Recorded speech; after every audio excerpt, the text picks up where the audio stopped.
Welcome to Rumble at the Oak Tree, the second stop on the 2025 Porsche Club of America Club Racing season. This weekend, we head to the final resting place of the Confederacy and birthplace of Wendell Scott, the first African-American NASCAR driver. We're just outside of Danville, Virginia at 3.27 miles, 17-turn circuit that Paul Newman coined Heaven on Earth. Welcome, everybody, to Virginia International Raceway. I'm Greg Ginsburg with Brian Donati and James Pardue joining me, and we're going to bring you all the coverage here this weekend on Driver's Eye Live, as well as 89.9 FM here at the track. And so, good afternoon, Brian. How are you doing today? I'm doing fantastic, Greg. It's great to be here. What a fantastic day so far that this has turned out to be weather-wise. I can't wait to get this thing ready to roll and ready to rumble. James?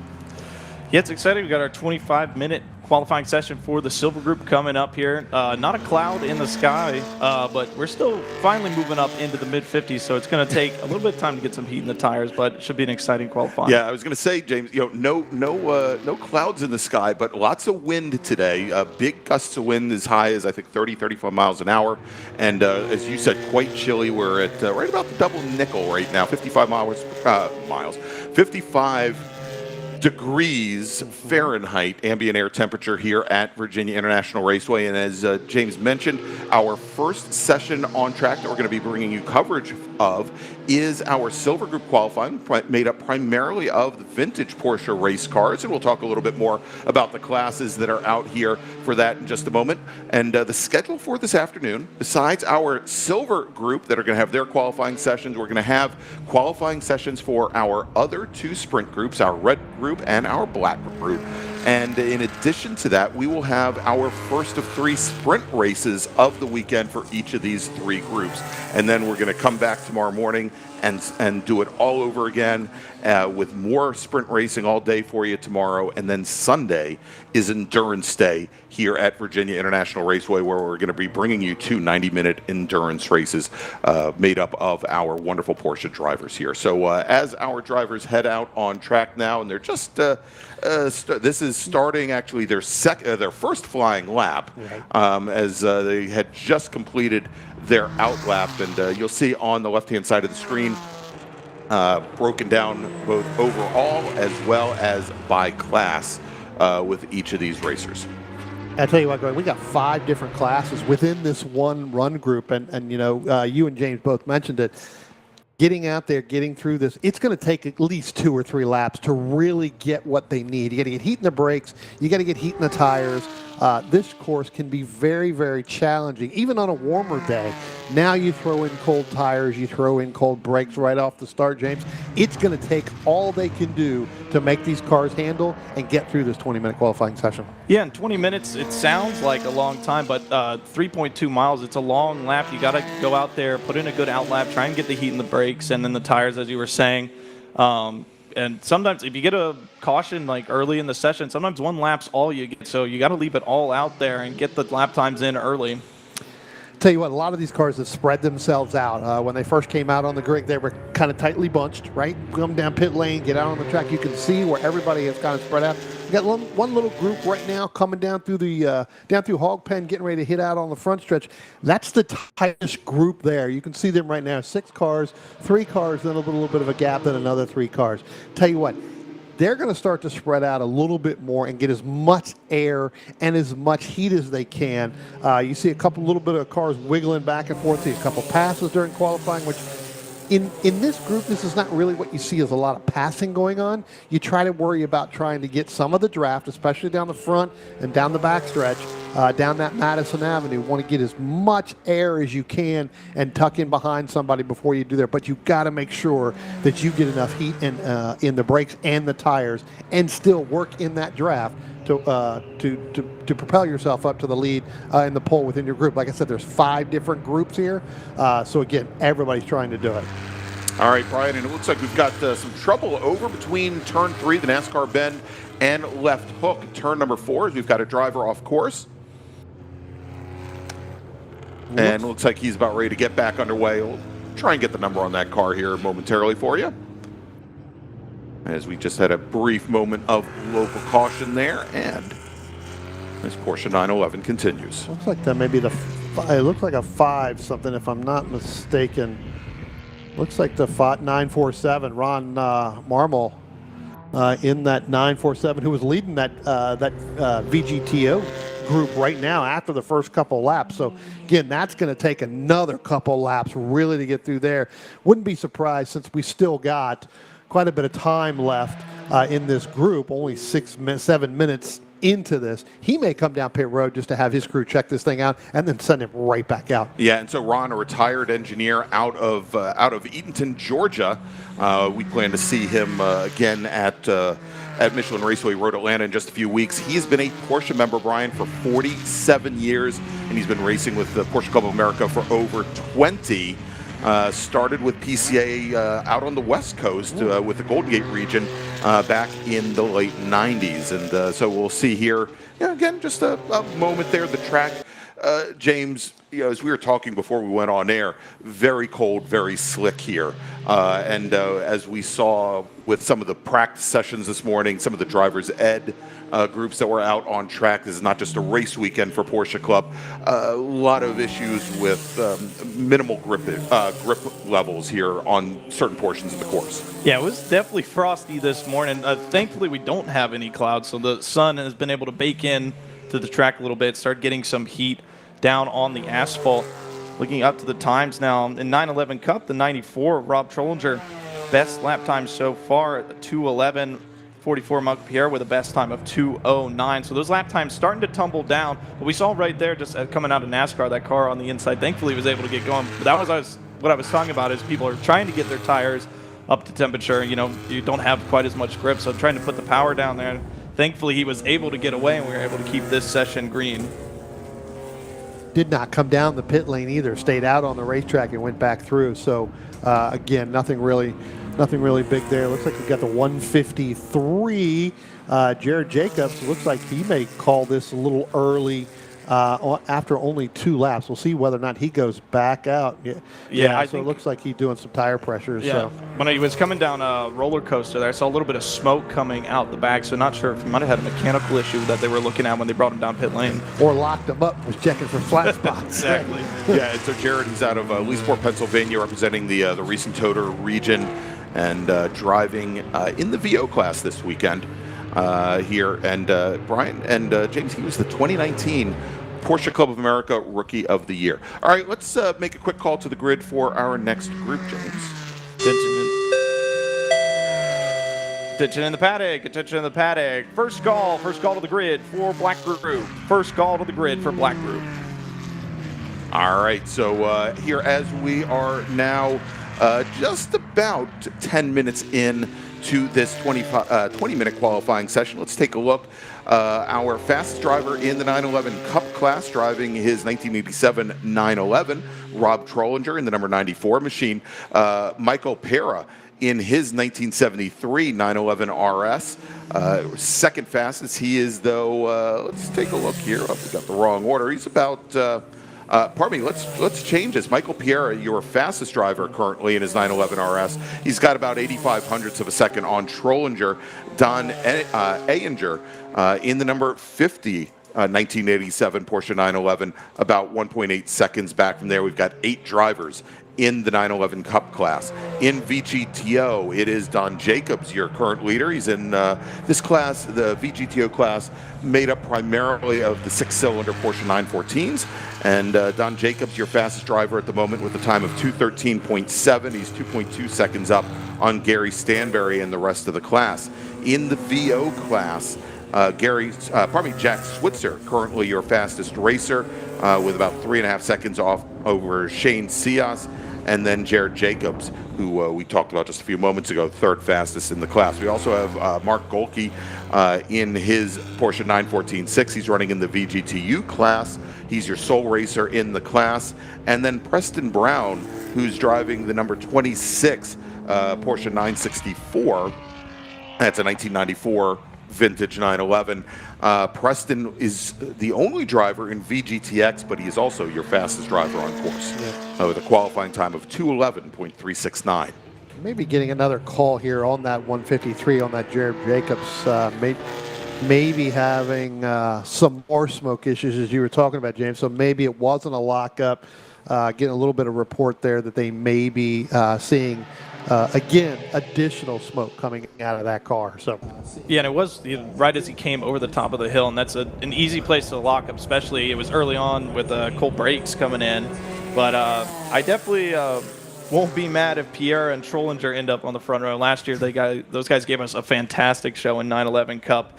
Pierre holding him off still, but the gap between them only a tenth of a second, a 2:08.7 to a 2:08.8 between the 44 and the 94. Well, I was saying, talk about anger, and I want to apologize already as I botched Don Anger's last name there, as I think he jumped, well, somebody in the family jumped all over me, I think, at Sebring. So Anger now actually just leapfrogs Jason Nikic to retake third fastest in 911 Cup. He and Nikic are now separated, I think, by 18 hundredths of a second at most, so real close running there. Yeah, it's going to be some great battles when we get into the sprint racing, later on. Again, by the time we come back and we start that sprint, the temperatures are going to get a little cooler, right, James? So we're going to have to deal with that. Although there probably won't be any clouds in the sky for the day, as that temperature starts to go down, even though we are in the kind of the southern Virginia area right now, it's been pretty chilly in this. The characteristics of this track, they can change in a minute. They can change on every lap. Right, so it's going to be some pretty good racing. All right, so we just had Shane Cias come down the pit lane, and we'll see if he heads back out on track or is going to head back to the paddock, driving the number 766 Porsche, today, yes, it is the 766 1976 Porsche 911 in the VO class. He's out of Lititz, Pennsylvania. He's a mechanical engineer. Representing the central Pennsylvania region of the Porsche Club, and he's been racing and been a member of PCA for 19 years, having won the VO class in both 2018 and 2023 at the Rock the Summit event at Summit Point Raceway. Yeah, so it looks like we've got another car coming down on the pit lane right now. I believe that is going to be the 26, I believe. Not seeing the 26, so maybe another's. Oh, yeah, Preston Brown. Okay. The guy that's listed in purple on my scoring monitor, one of the fastest guys here. Maybe I didn't see it because he was in purple. Down here checking pressures again. Still got about 5.5 minutes left to go, so he should be able to go out and at least get another lap. For that. Again, the only driver in that VGTX class, but setting a time of 2:01.369. That's pretty quick through here, Greg. Attention to the paddock, attention to the paddock. Second call to the grid for black group. Second call to the grid for black group. All right, so Brian, here's an interesting note. As we were just talking about Sean Sayas in the 766 VO car. I said he's from Lititz, Pennsylvania. He's associated with somebody that we know very well.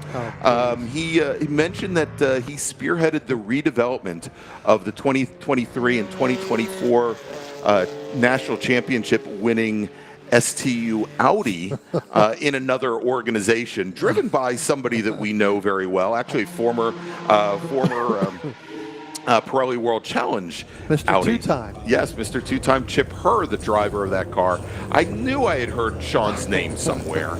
So there we go. Pretty. Can't even pretty do neat. a PCA event without getting away from Chip Herr's name. That's exactly. Well, we should have known Lidditz, Pennsylvania. They're probably next door neighbors. Right, probably. So there you go. So it looks like a couple more drivers retiring down to the pit lane as we have now a little bit less than 5 minutes remaining in this qualifying session. Also, the sprint races that we have today are going to be 30 minutes long. The second and third sprints for each one of our three groups, those are going to be tomorrow, are going to be 35 minutes in length. Well, I tell you what, we're actually paddocked right next to Shane, right? So That's Shane right. is right next to us, so maybe we'll have that conversation with him later, and I'm going to get my motor home washed and waxed soon enough. Right? That he'll do it in place of Chip Herr washing your motor home. Correct. Yeah. All right, let's see if we've got any movers and shakers here in the last couple of laps. And actually, Brian, we've seen here, and James, in the last couple of laps, a number of drivers still managing to set their personal best laps. In the 911 Cup class, Rob Trollinger just turned in a 2:08.852. That puts him just 1/10. Or if we want to be more accurate, 101 thousandths of a second off of Michael Piera, your provisional pole sitter in the class. In addition to that, Don Jacobs in the VGTO Porsche 914 just turned in a 2:06.636. He now expands, and this is again, it's only qualifying.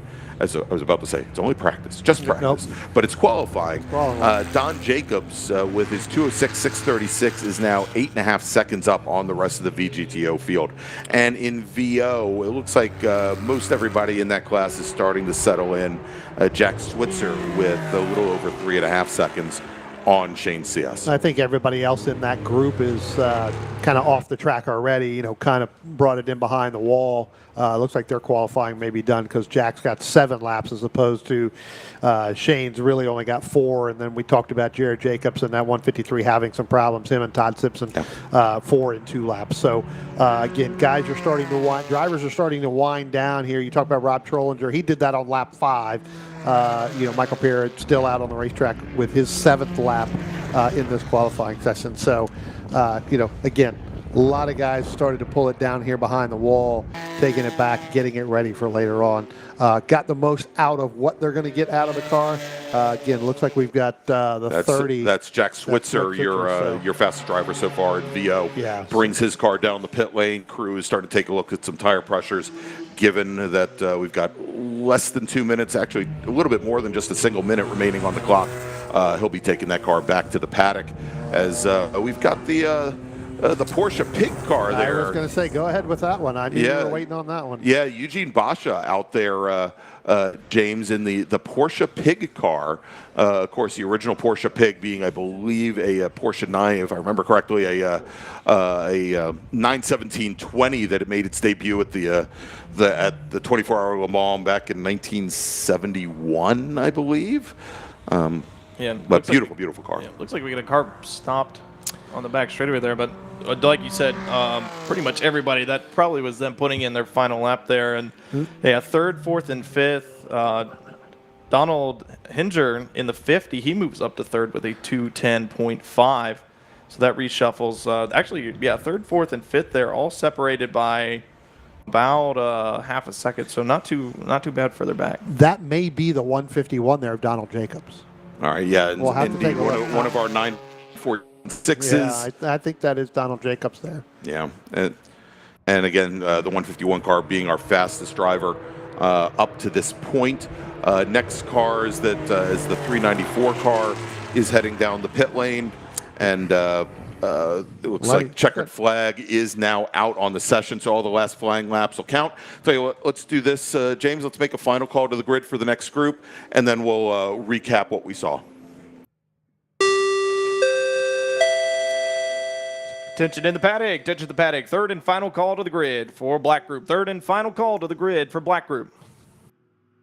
All right, there you go. So let's go and we'll take a look here, Brian, as I believe all the drivers now have crossed the line, with the exception of the one driver still having some issues making it down the roller coaster there, including Mark Golke, who just brought his car across the start line there to take the checkered flag. He's our sole racer in VGTU. His fastest time at 2:19.94. In VO, Jack Switzer. In his 1970 Porsche 911 at 2:06.69, with Shane Sayas second fastest, Jared Jacobs third fastest, Todd Simpson fourth fastest. In VGTO, Don Jacobs in the number 151 Porsche 914, a 2:06.63. That's 8.4 seconds up on Gary Stanberry, with Doug Switzer third fastest, Ron Marmol fourth fastest. And then finally in 911 Cup, Michael Piera, your fastest driver in the session, with a time of 2:08.751. Rob Trollinger, just at 1/10 of a second back, with Don Anger a second and a half back from there. Eugene Basha fourth. Jason Nikic is fifth fastest. All right, so we're going to take a quick break. Looks like obviously we've got to go pick up our 914 there off on Madison Avenue. But when we come back, more qualifying action here from Virginia International Raceway. It is the 2025 Rumble at the Old Oak Tree, sponsored by the Porsche Club of America. We'll be right back.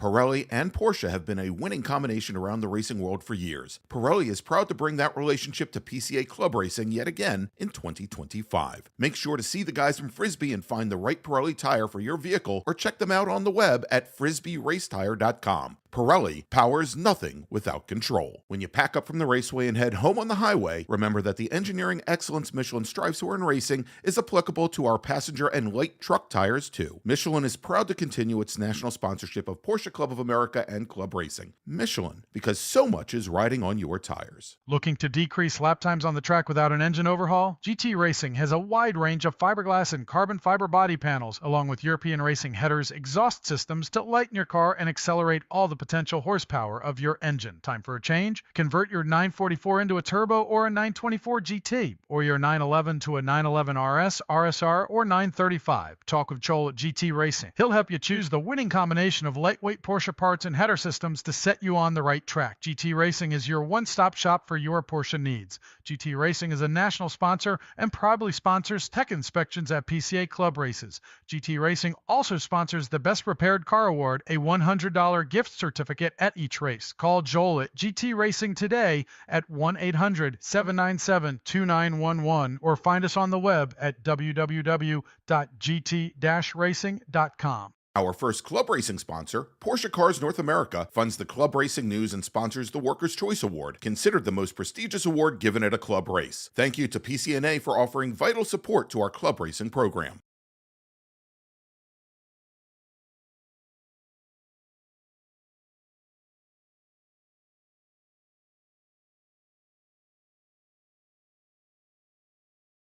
With over 200 episodes and counting, Fearless in the Kitchen, a YouTube culinary channel by Paul Amico, is dedicated to sharing his passion for cooking. Although there are recipes, Paul's emphasis is on easy-to-follow demonstrations using a variety of ingredients and techniques from around the world. Paul's hope is that by using ingredients on hand and making it work, you'll find ways to put your own twists and preferences into his great dishes. Subscriptions are free and always will be, and with new YouTube videos every Saturday, Paul hopes to have you along for the journey of being fearless in the kitchen.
Welcome back to Virginia International Raceway, everybody. It is the Rumble at the Old Oak Tree presented by the Porsche Club of America.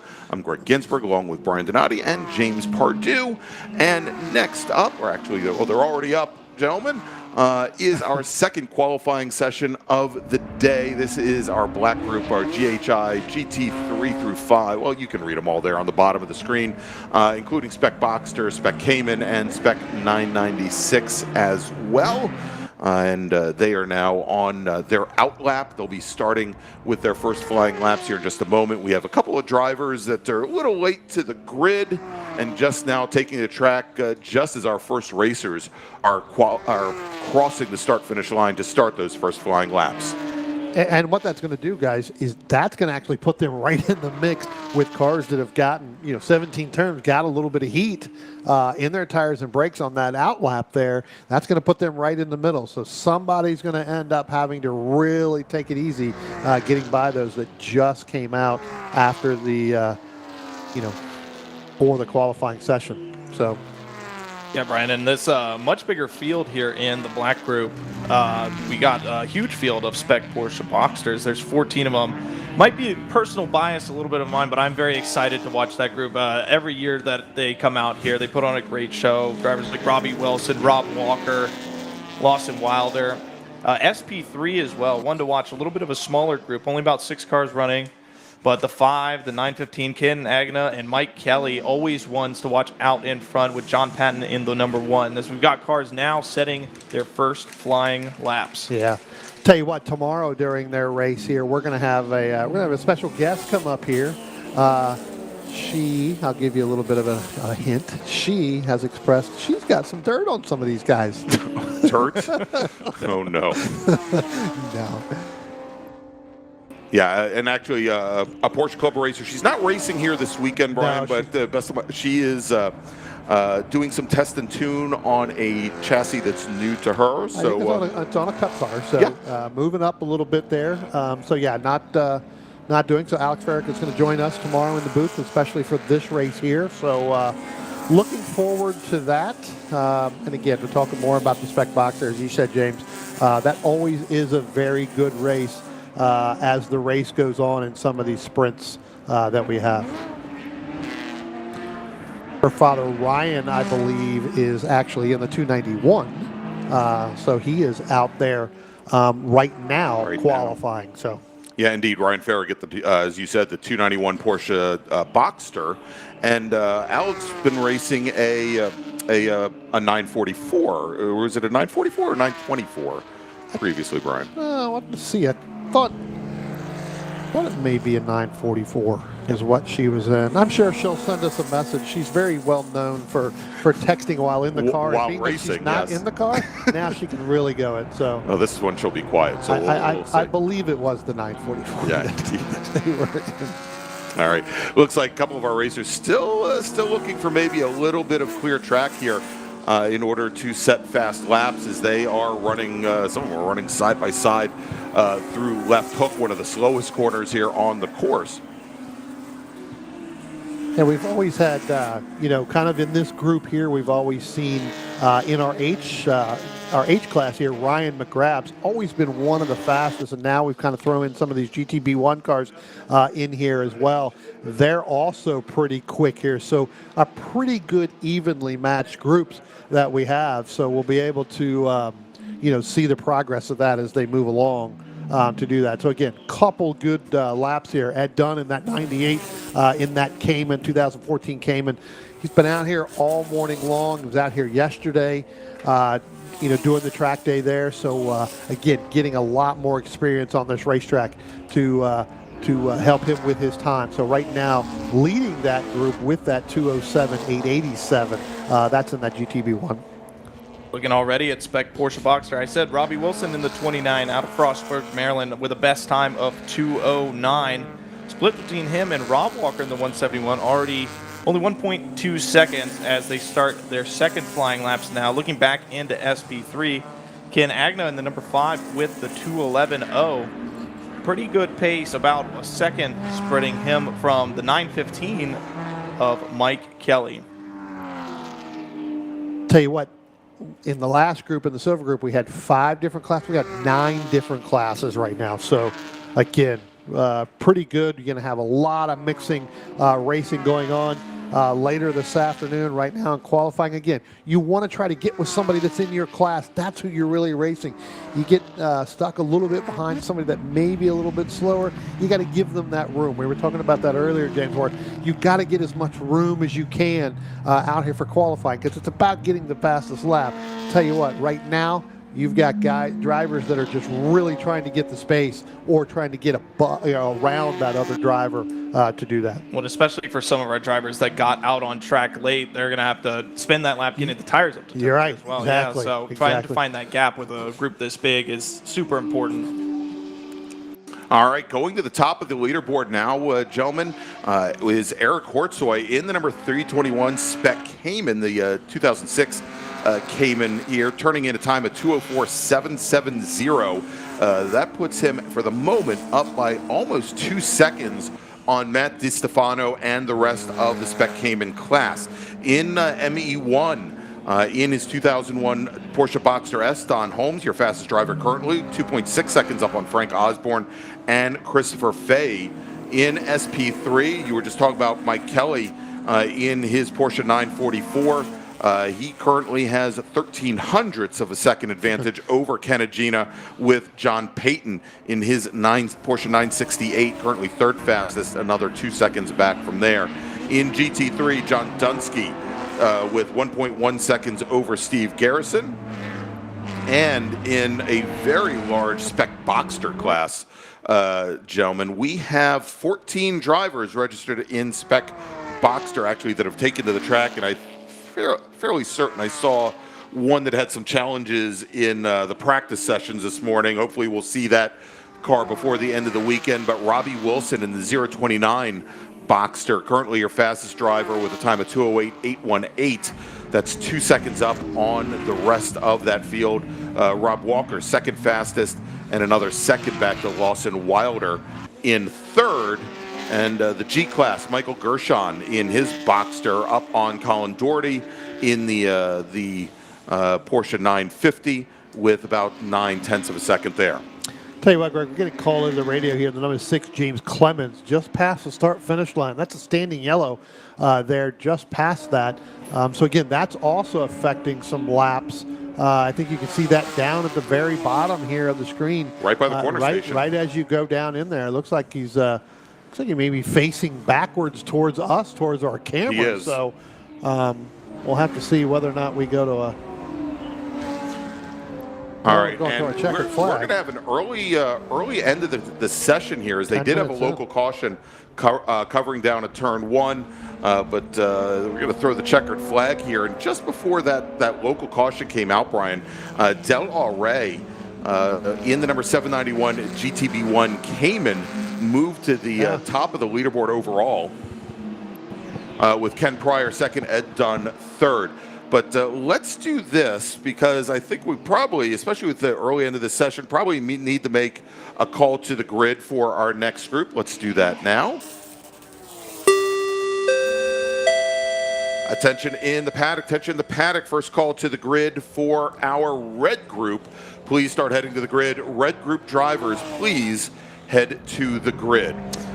You know what, Greg, we talked about this earlier, and James mentioned this earlier as well, is that you've got to go out. Now we've got a checker just 10 minutes in. So if you were one of those drivers late, you probably only got maybe one lap. Maybe two laps, Maybe two laps, right? So your tires really didn't come up to temperature. So well, I'll tell you, somebody whose tires did come to temperature. We had just talked a moment about Del Rey going to the top of the leaderboard. Yeah, exactly. And so Al Ray turned in a 2:03.166. Ed Dunn, after the checkered flag comes out on his very last lap, Al Ray runs a 2:30.30 seconds, a 3:07. That is 2.5 seconds up on Al Ray. But now Ken Pryor comes across the line. He's going to be your second fastest GTB1 driver with a time of 2:02.179. So 1.8 seconds separating Dunn from Pryor. Another second back to Del Al Ray, third fastest in GTB1. In the H class, in his Porsche 997 911. Ryan McGrath in the 777 car turns into 206.6. That's 5.8 seconds up on Terrence Judge, who is in his 1990 vintage Porsche 964. Judge turned in a 212.442. In addition to that, we've got Sam Amano, our sole racer in the M class. He put it at 208.658, just crosses the line. In Spec 996, Alex Williams, our sole racer in the class, at 208.670. And as we've got 5 minutes on the grid, let's make a final call to the grid now for our next group. Attention to the paddock. That session ended a little early, so we're going to go ahead and give second and third and final call for the grid. Third and final call to the grid or red group. All right, so let's do this, gentlemen. Let's try and get a little bit more information on what happened to bring out that final, that early checkered flag. We're going to take a quick break, and when we come back, we'll bring you our final qualifying session, not only of the day, but of the weekend as well, before we go racing here at Virginia International Raceway, where it is the PCA, Porsche Club of America, Rumble at the Old Oak Tree. We'll be right back.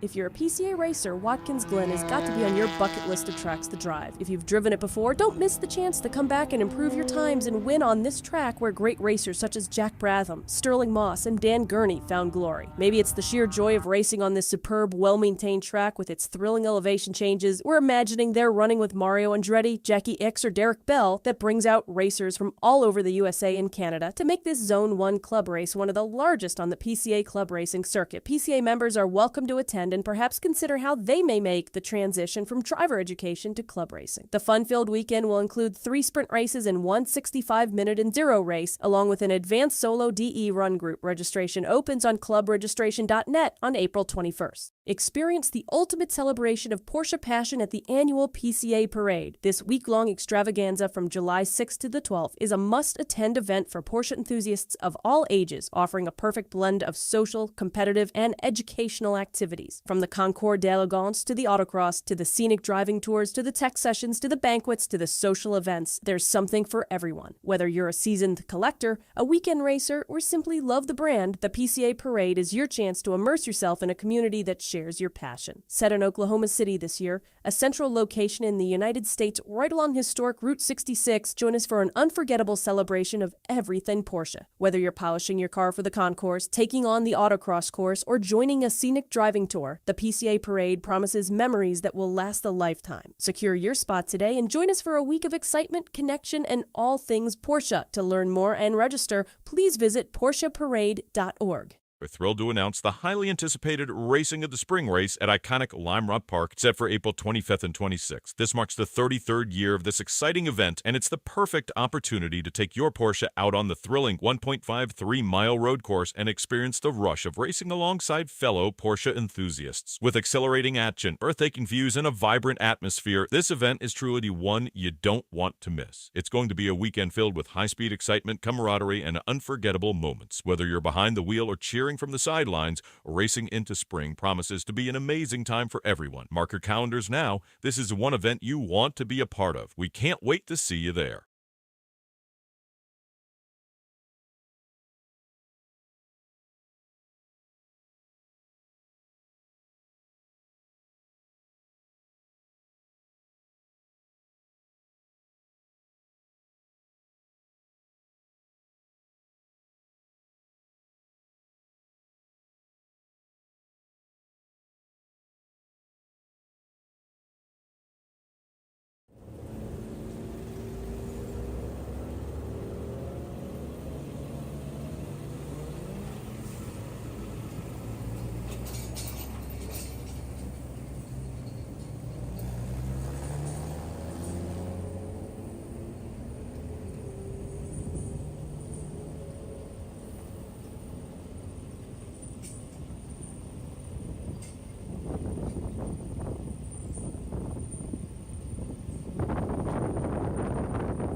Welcome back to Virginia International Raceway. It is the 2025 Rumble at the Old Oak Tree, presented and sponsored by the Porsche Club of America. I'm Greg Ginsburg, along with Brian Donatia. I did that on purpose, by the way. That's one. I did that on purpose. And James Pardue.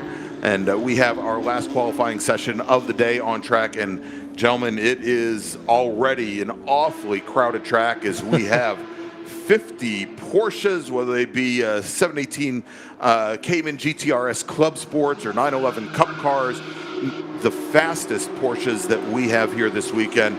We put them all on track at one time, and it may be the fastest, but it still took almost 2.5 minutes just to get them off the pit lane. 13 different classes within this group, so we were kind of guessing how many there were going to be. And you know what, James, we talked about this with our other two groups, getting out and getting spread out and giving yourself some room. I don't think you're going to see that here. No, definitely not a lot of breathing room with that many cars out on the track.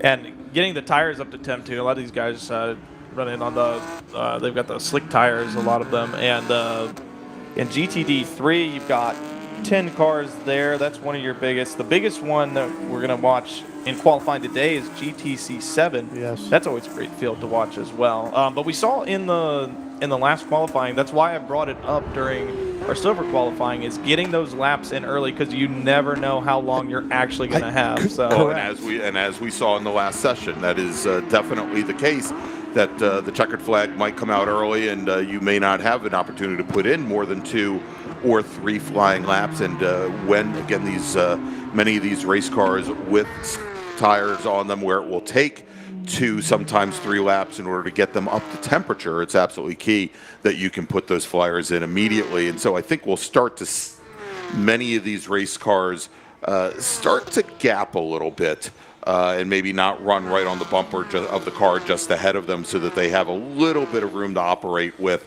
in some of the braking zones. For example, here as we cross over and finish up on Madison Avenue, going to the top of the roller coaster right there, turns 13 and 14. Yeah. And some of our cars that were in the very back, they're just now crossing the start-finish line on their opening flying lap, on their opening lap going out. So you've got some of these others that are just now starting to cross the start-finish line who are in the front end of their group. They're going to start to catch those in the back. So, again, it's going to be interesting to see, just as both, Greg, you and James have said, you never know what can happen here when you get this much spread out and you get that many cars out here.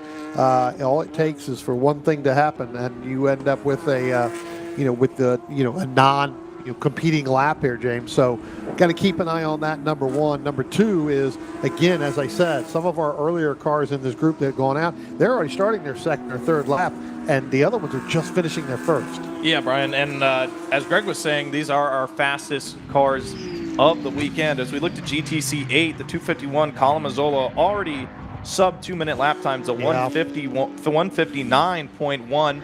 He's followed adrift by 0.7. The 57 John Gotts with a 159.8. Let's look through GTD 3. It's our 10-car field. The 17 Mark Calzaretta down to a 157.6.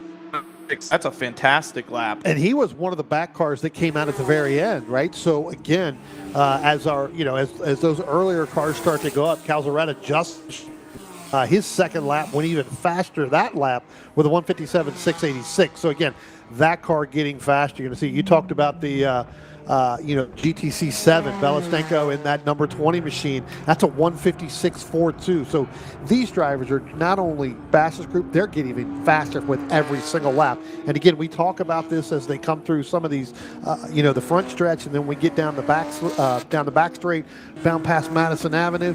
That's where the really does help these guys. You'll see these drivers drive up and get right on the back bumper of somebody going down there before they start to back up, before they come down the roller coaster and down through the hog pit.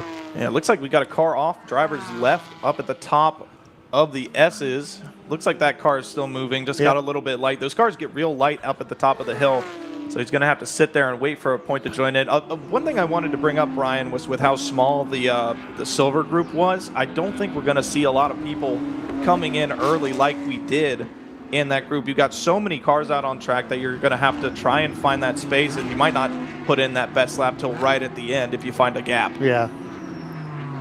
We'll have to figure out which car it is. It's the American flag painted scheme that we have. I have a gentleman over the right writing all that down. I can't see what the number is, but we saw it earlier. Seen that car. He's trying to go there now. It looks like he's going to make that turn and go back in behind the. Nope. Now he's going to pull right back out there. I think he's going to try to park behind that stand there, so that we can keep going. But he does keep moving around, and I don't know why he's doing that. Yeah, well, I mean, that is a pretty blind spot on the track. Yeah, Not sure if he's trying to get a better view of the flag stand, so the corner worker there might have a better view than him. But with so many cars out on track, it's hard to get a gap that's big enough, and it's so fast. I was going to say exactly. That corner south bend is really, it's the fastest corner on the track, and it is as cars are coming up through the S's, and we're seeing now as he is trying to rejoin the action and try to keep that car pinned all the way driver's left, because the cars are going to exit onto the right-hand side as they come through that sweeping left-hander. And there you go. Looks like he has now made it back out on course. But, I mean, that is a challenging thing, because as the cars are coming up through those S's and really so much on edge as they've been moving from left side to right side and leaning so much on the tires, as they come to that section just to be able to get the car to turn in for South Bend, they wouldn't be anticipating a car that's just kind of sitting dead stick over there. So. Yeah, and fantastic work from the wonderful VIR corner workers there. You got to put a lot of faith into them, because he had a much better view of that line. Yeah, we got the 128 here on pit road. That's actually Bob Mueller in that GTA 3 machine down here. Looks like they're looking inside the door there. Again, you're going to see a lot of these drivers are going to come down after a couple laps. They're going to turn around and come in, get their crews to check the tire pressures and get everything they need to check, and then we'll go from there. So. And I believe we might have in-car video for Bob Mueller as well. We'll see if we can bring that up in just a little bit, assuming that car is going to go back out on track. Right now, the driver's side door is open, so we'll see if we can get that here. But in the meantime, Brian, let's make a first call to the grid for our next group. Attention to the paddock, attention to the paddock. First call to the grid for HPDE. First call to the grid for HPDE. All right, so we'll see if we can. At this point, having in-car video for the Mueller car isn't going to help us much, because all he's going to be looking at is the starter stand there from the pit lane, and his crew member in and out of the car. But hopefully, we'll be able to bring him up for the race a little bit later today. But as we go and take a look at where we stand right now, is most of our drivers now have completed 3 flying laps. Some of them are just getting ready to complete their third. Let's take a look at some of the classes in GTC 6, which is made up primarily of 2014 to 2016 991.1 Cup cars. TJ Larson, your fastest driver, with a time of 1:57 flat. He's got 1.3 seconds on Edward Boss and Kim Estep. In GTD 2, which is the class for Porsche for the early 20s. Porsche 718 came in the GT4 Club Sport cars. Mark Cook with a 1.1 second advantage over David Harrington, with Nicolas Giger, your 3rd fastest driver. Robert G, your 4th fastest driver. In GTC 8, John Getz with a 1:55.5. Currently quarter of a second up on Colin Mazzola and Bryce Ford, another 2 seconds back from there. This is for the 992 Cup cars, and should mention that Bryce Ford, who is running 3rd in class, just completed his 4th flying lap. He's got 53 one-thousandths of a second on Rick Stafford in the 990, the number 999 car, who's currently 4th fastest. In GTD1, or as I like to call it, the Battle of the Eisenbrowns.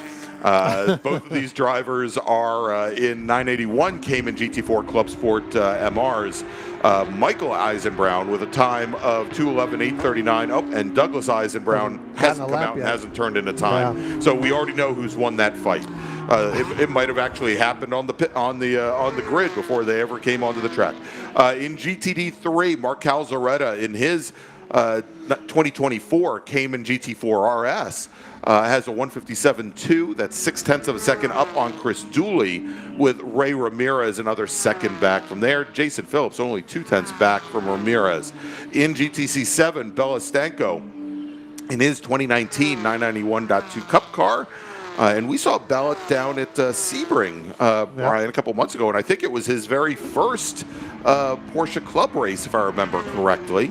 And he has a time of 153.2 with Aubrey Bout fastest, 1.7 seconds back from there. Nick Polisnik running third fastest with Troy Peterson fourth. In GTC3, Dory 5.5 seconds up on the rest of his class. Corey Friedman in the 01 2019 GT3 Cup car, your fastest driver on course currently, and he's got 3.5 seconds over Bob Mueller in the GTA 3 class. And again, looks like Mueller has left the pit lane. He has, yep. We'll see if he is returned to the track for more action. And GTA 2, Kevin Roush over Colin Doherty. Looking back into GTD3, the number 53 of Ramy Farid, now the fastest driver in that class with a 154.5, putting a second, little over a second, on Mark Calzaretta. Calzaretta and Chris Dooley were kind of blocking out the top there. Looked like the fastest drivers for most of the session, but like with this many cars out on track, once you find a gap, you can start putting in those blistering lap times that maybe some of the other guys further back. I mean, we saw on that shot earlier down the back straightaway just a huge line of cars. It looked like a highway. All right, and it looks like we do have Bob Mueller's on board on track right now, and he is either upside down and on his floor. Well, no, he looks like he's rolling. Don't pay attention to his video card, the timing, or his percentage. Yes, exactly. He's just rotated 180 degrees, but glad to see that we were able to, that one, he was able to get back out on course, but also that we've got that in-car video from him. And again, Mueller driving the number 2017 Porsche GT3R. And one of the things I want to mention here is, you watch Bob Mueller go down through here in this section here, go down through Haltpin, getting back on the front stretch. The difference in the racetrack as he comes across now, heading down to the start-finish line, all of the seams where they've packed some of that road, that gets very, very slick as they do that. So. Tension in the paddock, second call to the grid for HPDE, second call to the grid for HPDE. And so Brian and I were just looking, this is actually a neat little shot just to the left of the logo there from our presenting sponsor, Demon Speed. It looks as though, this is a mounting for the roof. I think there are some actual holes in the roof panel there, maybe to run antennas up to the roof, possibly. Yeah, I'm not sure down at the bottom. It looks flat. So, I mean, look, if there was a screw there or something, to turn something, I could see where they could put a wrench in there and turn it. I'm not sure what that is. So, yeah. and it's not Bella Stanko, it's Bela Stanko. Bela, thank you. Thank you, Heidi. Thank you, Heidi. Yes, Heidi. I think we did that in Sebring, too. Yes, so yes, we did. She corrected me there, and my apologies. And this is his second race in that car. Right. I thought that his debut in that car was at Sebring. I think I know where they're paddocked. I think I'm going to go talk to him later. Sure. And if I remember correctly, he took the win at Sebring. So I mean, that was a great debut for him. We'll jump on board with him in a little bit. Or not on board with him, but yeah, that would be great if we can talk Unless to he him. wants to put another seat, but I'm not. I'll go in there, but I'm not going upside down like his card. No. So, or in Mr. Mueller's car. So they wouldn't want us in there. We'd hurt their qualifying times. Yeah, exactly. Yeah. Especially at my weight. Yeah, especially with me. Yeah. Yeah. My middle name is Ballast.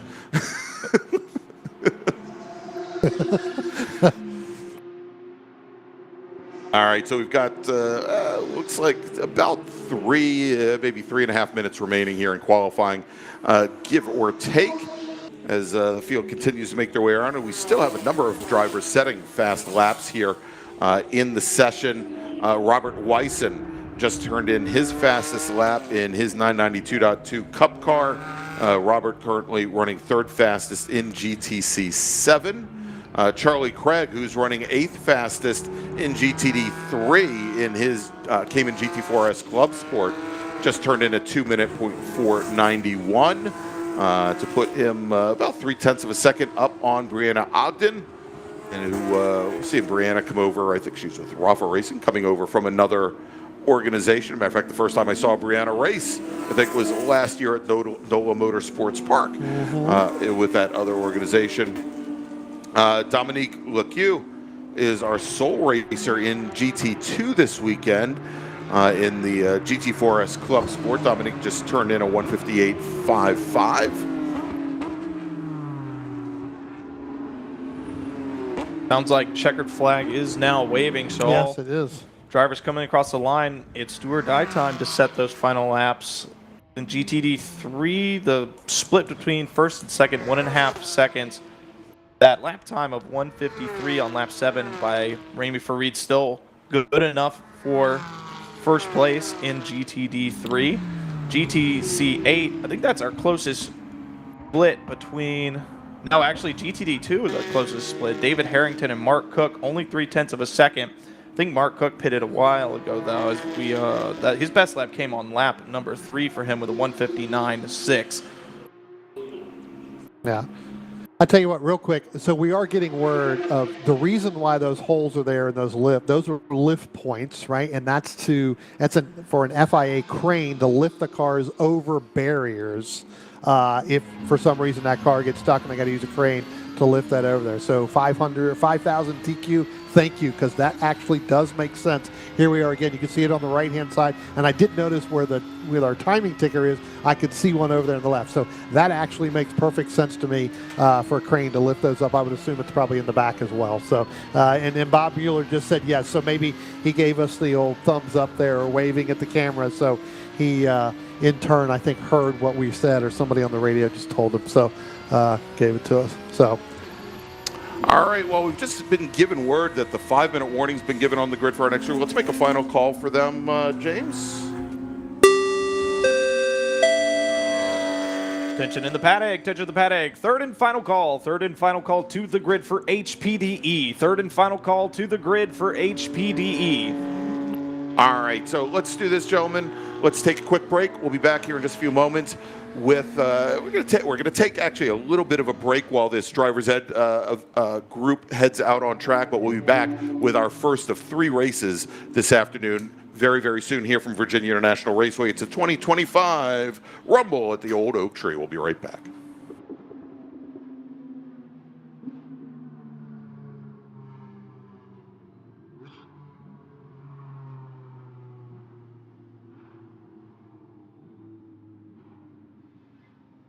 At Hankook Tire, we strive to create a universal moment when the car and driver become one. Our aim is to develop a safer, more pleasant, and more comfortable driving experience from the moment the driver turns on the engine. Through strong braking power, smooth handling, driving comfort, and guaranteed safety, Hankook products deliver an authentic driving experience beyond mobility. Our tires provide total control of speed and direction while ensuring safety and comfort on the road. Embrace driving emotion and embrace the feel and excitement of being behind the wheel with Hankook Tire. Hankook competition tires are the perfect match of performance and longevity. Visit hankookmotorsports.com to buy today. OG Racing has been a national sponsor of PCA Club Racing since 1998. Headquartered in Sterling, Virginia, and staffed by PCA members and club racers, OG Racing has always carried the industry's best in racing safety equipment and performance parts. The best products from manufacturers like Sparco, OMP, Alpine Stars, helmets from Bell, Stilo, Rue, brake pads from Performance Friction, Paget and Hawk, just to name a few, and are always in stock and ready to ship from their 12,000 square foot warehouse. Give OG Racing a call or visit them at www.ogracing.com and sign up for their newsletter. We're not just a one-off experience, we're a call to freedom. We're a place in people's minds where everyone can unleash their wild side with a passport to a world of possibilities, a spirit that breaks all the rules, uniting the famously bold and spirited essence of tequila from Mexico with the much-loved richness of peanut butter. Manibal is the bold embodiment of the party animal within us all. Here is where the ethics starts. Tequila can be purchased nationwide at manibaltequila.com. Club Reg is a supporter of PCA Club Racing and the provider of all registration for each of our races. ClubRegistration.net is a unique service because we put all of our customers first. You can use our services for free or with a small credit card handling fee. How can you go wrong? Included with both are custom solutions tailored to meet your needs. Find out more information at ClubRegistration.net.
Join us for the 31st Great Plains Region Carrera GT Club Race at Motorsports Park Hastings, June 20th through 22nd. In addition to club racing, we'll also be holding a DE for advanced drivers, and nobody will want to miss our wonderful Saturday night social. All GPR club members are invited to attend and experience the high-level racing, drive in the DE, or attend the social. Just a little more than 2 hours from Omaha, driving to MPH goes by pretty quick when you're cruising in a Porsche. Make sure to join us. Registration opens on clubregistration.net on May 5th. Trefin means to meet. That's the entire concept behind the PCA Treffins, an opportunity for PCA members to meet their fellow Porsche enthusiasts in some of the most spectacular locations in North America. PCA's Treffins provide the opportunity for members to drive some of the best roads in North America and enjoy 4- and 5-star hospitality at world-class hotels. The Spring Treffin will be April 30th to May 4th at the Omni Homestead Resort in Hot Springs, Virginia. Break away from the mundane and escape to the Allegheny Mountains, where you can unwind on a 2,300-acre Virginia estate. The Omni Homestead is a 4-diamond host resort that recently completed a $156 million renovation and combines Southern hospitality and elegant charm, with premier luxury enjoyed by 23 U.S. presidents and numerous celebrities, movers, and shakers during its illustrious history. The tours will travel on some of the best roads in the Southeast, and you have the opportunity to experience abundant sports and recreational opportunities or indulge in the comforts offered within the resort's luxurious, destination-worthy spa. You will not be disappointed in the opportunities for both stimulation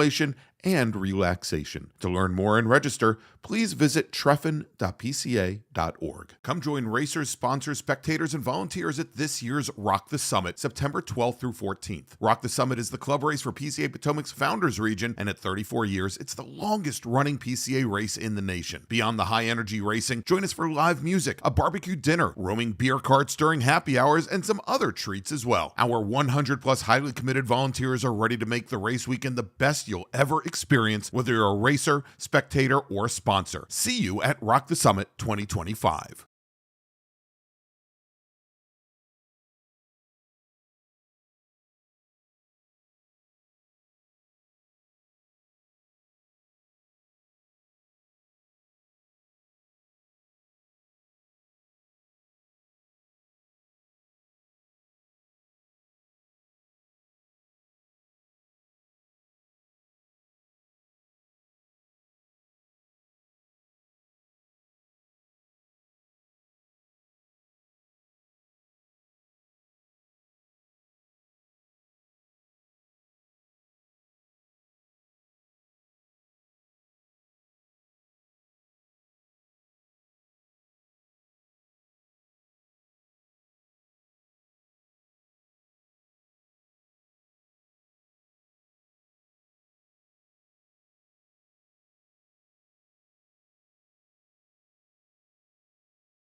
Welcome back, everybody, to the 2025 Rumble at the Old Oak Tree. I'm Greg Ginsburg, along with Brian Donati and James Pardue. And it is race time, gentlemen. We've got 3 races to wrap the day up here from the racetrack. And behind our beautiful Porsche Cayenne, provided by Porsche of Virginia Beach, behind that wonderful pace car, we have our silver group drivers, our vintage drivers, their pace lap. Let's run down the starting order. We had 18 cars set qualifying times, well, just about an hour ago. Let's run down that starting order. Your pole sitter today with a qualifying time of 2 minute 1 second, .369. Driving his Porsche 964T. In the VGTX class, it's Preston Brown. Starting to his left on the outside of row number 1 in the VGTO class, driving a 1973 6-cylinder Porsche 914, Don Jacobs. Jack Switzer in his 1970 Porsche 911 will start on the inside of row number 2. He's racing in the VO class. It's Jack Switzer with Michael Piera, our pole sitter in the 911 Cup class in his 1973 Porsche 911 RS. He'll be starting right alongside he'll be starting just ahead of Rob Trollinger, also in 911 Cup. He's in 1987 911. Having the number 50 911, also a 1987 vintage in the 911 Cup class. It's Don Anger with Sean Sayas. He is in the number 766 VO 1976 Porsche 911. He starts 7th. Starting 8th today, the outside of row number 4, driving the number 23 1986 Porsche 911, the pink Porsche Pig. It is Eugene Basha. Then we've got Jason Nikic. He is going to start 9th today. He's in the number 27 Porsche 911. That's a 1984 vintage. With Lenny Stan driving the number 894 911 Cup class Porsche 911, a 1987 vintage. He starts 10th. Starting on the inside of row number 6, driving the number 153 VO class 1980 Porsche 911 SC. It's Jared Jacobs with Eric Alozovic, starting 12th. He's driving the number 25 911 Cup class 1982 Porsche 911 SC. Then we've got Gary Stanberry.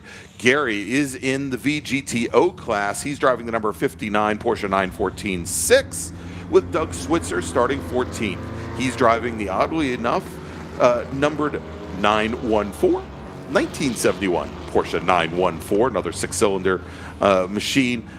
He set a qualifying time of 2:16.3, starts 14th overall. Ron Marmol is going to start 15th. He's in the number 947 VGTO 1976 Porsche 911 with Nate Dos Santos starting 16th. Nate's in the number 08 911 Cup class 1977 Porsche 911. And then making up row number 9 in the number 123 machine, the red, white, and blue Porsche 914 of Mark Golke. And starting 18th, driving the number 806 VO class 1971 911T, it's Todd Simpson.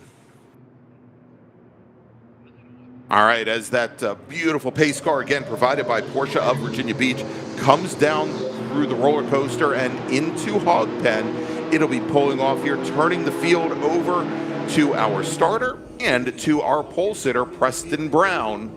Here as they come down the front straight, the motors start to rev up. They come right around the bend, and green flag is in the air, and we are racing here at the Rumble at the Old Oak Tree here at Virginia International Raceway. As our pole sitter opens up a huge gap to the rest of the field, John Getz heading down into turn 1 in that number 57 machine as they all go through the horseshoe turns 1 and 2 here. And pardon me, not John Getz. Let's try that again. Preston Brown in the red 964 911 here as he's got about 2.5 car lengths now on the field behind. We've got Jack Switzer in that black Porsche 914 running second. Jack Switzer, they're trying to come right underneath Jacobs as they go through turn number 5 in his black, actually dark blue Porsche 911. Tell you what, Greg, right there on that start, they were like 2-3 wide, a little bit further back there in that 3rd and 4th row. Those guys had to get situated really quickly. If not, our leader, Preston Brown, he's going to take off and run away. Yeah, it looks like the number 44, Michael Piera, 911 Cup got a good jump. Not so much for the 50 of Donald Anger. He was started off second, but it looks like the 23 made a move into turn number 1. He's riding in second place. Now we should see the timing and scoring update when they come back around. Yeah, I'll tell you what, they're starting to get single file here now, gentlemen, as these drivers, like I said, going down into turn 1, they were 2 and 3 wide, a couple rows back. You can see Preston Brown opening up a huge gap there over that 30 of Jack Switzer. A little bit further back, you're starting to get a little bit of side-by-side. That may be the 766 Shane Sears and Donald Anger in that number 50 machine, Greg, as they start to come up the hill and down through the roller coaster. There we go, as they get hard under the brakes, as we see there. Many cars all grouped together as they come into turn 14, hard on the brakes, transitioning back to that downhill, one of the most challenging portions of this course. One, because of the downhill, but right here at Hog Pen, Brian, you've got the downhill. It is also one of the only off-camber turns through the course here. And with these cars, where the engine is right over the back axle, you know, James, it's really very important to be smooth on that throttle. If you transfer too much weight to the front of the car by coming off the brakes, that rear end can just snap around, especially on these older Porsches where lift-off oversteer is such an issue. Yeah, and off that final corner, too. It's such a long run down to turn 1. You know, any sort of snap up oversteer, you're going to lose a ton of time as you go down the front straightaway. Looking back into 911 Cup, so yes, the 23 of Eugene Basha, now 2.9 seconds behind Michael Pierre in the 44. Few drivers from 911 Cup stay on the qualifying list. We're down a few, only 5 starting this race, but Pierre with a fantastic start. Already starting to put himself quite a sizable gap between the rest of the field. Donald Anger sitting third, 3 seconds back off of your leader. Tell you what, as this race goes on, let's keep an eye on that 153 of Jared Jacobs, starting to make that move on that 76 machine of Shane Sace. I'll tell you what, remember, Jared Jacobs had problems earlier on this morning, only getting 2, maybe 3 laps during his qualifying run. So as we look now, he was right behind him. I am not seeing the 153 there of Jared Jacobs. Looks like he's dropped all the way back, well far back into the group here. So we're going to have to take a look and see kind of where he's going to filter out here. But again, he was making that move all the way up to 4th position overall, and now has completely fallen back. So again, James, I think that troubles that he had this morning still may be there in that car. Looking back at 911 Cup, look like Donald Anger in the 50 trying to go on the outside as they headed into Oak Tree. Try and pick them up on the feed right now. We'll see when they come back by, but they were side by side heading into that heavy braking zone. It's one of the best passing opportunities once you come up to the top of the hill, trying to get a move done. We'll see if it's stuck. If the 23 or the 50 is the first one to come across the line. Michael Pierre coming down the straightaway to put another time on the board. Yeah, I tell you what, you're right. They were side by side there, and we'll see, but it doesn't look like they're going to be able to do it. And then Jared Jacobs here still sitting there. He has fallen all the way back. Like I said, he's back now almost in the, let's see, where did he fall to? He fell down at 7th. So again, where that battle was early on, he's dropped back. You talked about in our 911 Cup race there, it does look like it is going to be Pereira over Anger still, and then Basha still. So again, Anger still over Basha there for that 2nd position in that 911 Cup chase. Yeah, Brian, I think he may have, I think Anger dropped down to 3rd, but now back up to 2nd. That gap still sizable. Pierre now with nearly 4 seconds over the rest of the 911 Cup field. In VGTO, the 151 Donald Jacobs, in just 2 laps time, already gapped the rest of his class by 15.2 seconds. Some monstrous lap times from the 151. Jack Switzer as well in VO, 4.8 seconds. Last time by 2:06. 5 seconds back is the 766 of Sean Sayas. Tell you what, I think the Donald Jacobs in that 151 machine and Shane Sace in that 766 machine, they should just now be coming down through the backstretch, getting ready to head down up over the hill. There they go now, I believe. That is kind of the closest battle again, not for position in class, but for position on the racetrack. Right there at the top of the roller coaster when they come down.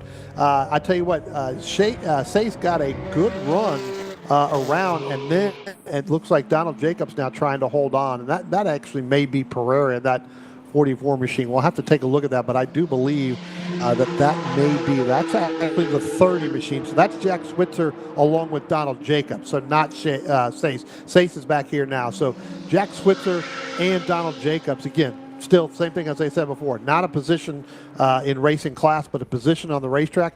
They were almost side by side coming out of Oak Tree, headed down the backstretch. Coming down the front straightaway, our 911 Cup cars making their way across the line. Piera still out in front. See if the 50's made any progress. It sits about the same. Best lap time, personal best lap time for the 50 so far for Donald Anger, 2:12.9. It's only going to put him about 0.6 back off of Michael Piera's previous time, slowly reeling him in, but that's quite a deficit already with just 3 laps on the board, 4 seconds, and he's put a little bit of room between himself and the third place car, the 23. Yeah, 2/10 of a second last time by, Jim, just as you talked about, between Anger and Basha. There they go right there, heading out of NASCAR Bend, heading up through the S's.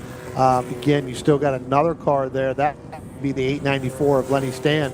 He had a problem at the end of qualifying with a right rear flat tire. I remember watching him come down here, so good thing that they caught that and that they were able to get that tire changed. Again, still got 9 seconds behind, but it looks like he may have caught up there on that last lap.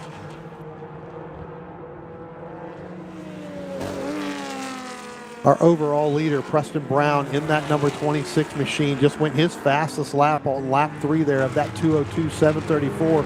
So again, that car getting faster as this race goes on. Again, still 21 minutes. We've got some veterans here in the field of PCA. We've got Mike Piera, our current leader in 911 Cup. 41 years he's been a PCA member, and 40 of those years he's been racing cars, so putting all 40 of those years to good work right now with nearly 4 seconds over the rest of the field. We'll see if the 50 can do anything to reel him in. To come now up to the top of roller coaster, making their way down the hill. Battle for second, though. I'm very interested to see if the 23 looked like he was side by side as they went into one. We'll see if he's made up any more time to Donald Anger. That battle for second in 911 Cup should be heading our way in just a second.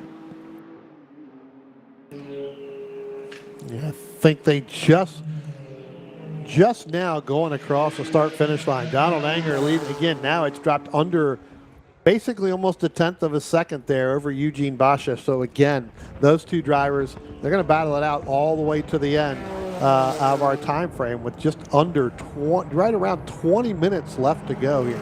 All right, and had received word that Gary Stanberry, driver of the number 59 VGTO Porsche 914-6, car was smoking very heavily as he came up and crested South Bend on the previous lap. I believe he has decided to bring that car down the pit lane. It's either that or he may have pulled the car along to the side of the track, but did not complete the last lap. And we're finding him now drop down to the bottom of the order as he now shows 15th. Had been running, I believe, 7th at the time. As long as Anger and Basha keep battling it out, that's nothing but good news for Michael Piera in the 44. You just see that gap keep growing and growing. Those two nose to tail all the way through NASCAR Bend, through 4 as well. We look at the top of the hill. There's the green of Piera as they crest. Looking like Donald Anger still out in front. Put a little bit more space between himself and Eugene Basha as they head into the braking zone, rounding the old Oak Tree turn down the back straightaway. Great place to pick up a bit of a draft. We'll see. They make their way now onto the power on the back straightaway. Single file, they head up the hill. Basha going to start picking up a little bit of a toe here, Brian, as they head up the hill and eventually into the braking zone. Yeah, I'm trying to see if that may be. Not sure if that is Doug Switzer in that 914. That's kind of in the middle of those two. That would again not be for a battle in class, right? But that is a battle, and I think we've got that may be the 153 there, or yeah, maybe the 153. Jared It is Jacobs the 153. pulled That's off the word we're driver's getting from left. the corner there. Yeah. Yep, absolutely. And you get that out of class traffic car, the VGTO 914. You can see how much. It was a tough place where they met him right into the braking zone. You can see how much time the 23s lost. He was only a 10th off the 50 now, but just wrong place, wrong time into the braking zone at the top of the roller coaster. Had to check up, and Eugene Bosch has lost a ton of time to Donald Anger. Well, the 914 of Doug Switzer got a great run out of Oak Tree and was able to get right into the back of Eugene Bosch in that 23, trying to get ahead of the 50 of Donald Anger as well. And that actually made Eugene Bosch kind of have to back up a little bit, just because if not, they could not go in side by side, coming up over the hill, down the roller coaster, and through the hog pen. So basically ending up having to give way to that. Now he's got to reset himself and try to go back after Donald Anger in that 50 for that second place in that 911 Cup battle. I'll tell you what, Donald Anger had a fantastic last lap. While Basha was dealing with some of that out-of-class traffic, he put in a lap that was nearly 1.5 seconds faster than your leader, Piera. The gap now, last time across the line, down to 2 seconds from almost 4 seconds 2 laps ago. So Donald Anger now setting his sights on your leader in 911 Cup. So, Brian, I don't know if you noticed this. We've got somebody in the chat. Yeah, I just was getting ready to talk about that. Go ahead. So 5,000 TQ, who I think you mentioned earlier, who actually let us know about the tow hooks on the roof of Bob Mueller's car. He's actually the crew chief for Preston Brown, our overall leader at the moment, in his 964. And apparently this car has quite a bit of providence, and I wish Preston had actually submitted one of these bios that we asked the drivers to submit, because he is actually offering up, says that this car actually competed in the 24 hours of Le Mans, which is very, very interesting. So I don't have any questions specifically for you right now, but if you could fill in the chat some of the history, that would be wonderful. Or write it down on a piece of paper. Let us know where you're at. I'll come pick it up tonight. Yeah, seriously. And we'll talk about it. Looks like I'm sure he's got a driver to worry about out there. But if you want to take he's chatting, so he's got plenty of time, and Preston's got a huge lead. Yeah, exactly. All right, we just had coming down the pit lane, Nate Dos Santos in the black 08 911 Cup car. Looks like he's taking that car back to the paddock, having retired now after only 3 laps complete. Yeah. Yeah, you talk about Preston Brown in that car as well. That thing also ran top series for GT1, GT2, and GT3 in the 90s before it changed over to FIA. The car ran GT1 where it completed with McLaren F1, GTR, and the Ferrari F40 LM. So you're right, a huge pedigree in that car to be able to do it. So that pretty stout car, James. That kind of explains to us why that car is huge. 24 second lead already over Donald Jacobs in that 151 in that VGTO class. Yeah, unbelievable lap times, 2:03.8. The 151 over Doug Switzer. Switzer, we saw there, looked like he was catching up to Pierre. As we see them in the braking zone now, Pierre's lost a ton of time. Yeah. I think Donald Anger and Eugene Basha are very, very happy about that. They lost a ton of time from that out-of-class traffic, but now it's come to get the 44 as well. Those cars very close together. Your top 3 in 911 Cup, there they are going down the back straightaway. The green, the white, and the pink machine heading down the back. Donald Anger thought it lost a little bit of that gap. I'm not sure where the out-of-class traffic caught up with Piera, but definitely had to check up, lost some time. The gap last time was 2 seconds flat between first and second in 911 Cup as they come down the hill. The split between those 3 now looks like it could be around a second, maybe more, as Anger tries to reel in Piera as they come out of hog pen. We'll see what the splits are looking like. They're going to make their way down the front straightaway here. Piera coming down across the line. He's gapped him a little bit. That was a great exit out of that corner. by Piera, but Donald Anger only a second behind the 44. He is reeling him in as that huge gaggle of cars. That's the majority of our pack heading into the braking zone. Of our 15 cars that are 14 cars really that are on track right now, that's about 65-70% of the car, and that's the 914 Doug Switzer leading that group. Jared Jacobs, who we saw go off there in driver's left on the top of the hill, collected himself. He's in that battle as well, along with Pierre, Justin Jacobs, Donald Anger, Eugene Basha right there. So that is, looking overall, that is 5th through 10th through this entire field. Again, you talked about the 44 of Piera. I tell you what, that car, looking at going through some of these turns, gentlemen, that car looks like it's getting very, very tight as the race goes on. Didn't do a very good job coming out of the hog pen and coming down through there. So, tell you what, let's go ahead and make our first call to the grid for our next group grid, guys. Attention in the paddock, attention in the paddock. First call to the grid for black group. First call to the grid for black group. Yeah, Piera probably breathing a bit of a sigh of relief just now that the rest of those out-of-class cars are out of the way. Well, they're really not out of the way. So let's take a look at this, because they're now coming down through the backstretch where Piera had almost a 9-10 second lead before. He now only has, the last time by start-finish line, a little over a second. They're all in that battle right there. He's starting to breathe a little bit more, but they're right there. But talking about the 50 of Donald Anger and Eugene Basha. So again, with just under 10.5 minutes left to go, this race for this 911 Cup for second, third, and even for our leader, it's going to come down to the last couple of minutes before that happens. So there they go there. Yeah, Brian, I think Donald Anger managed to get the lead into the braking zone at the top of the hill. So now it's a drag race between Piera and Anger as they go into the braking zone. Piera going to stay to the outside. Eugene Basha right there in the mix. But it looks like Donald Anger is going to hold the inside line as they head coming out of turns 1 and 2.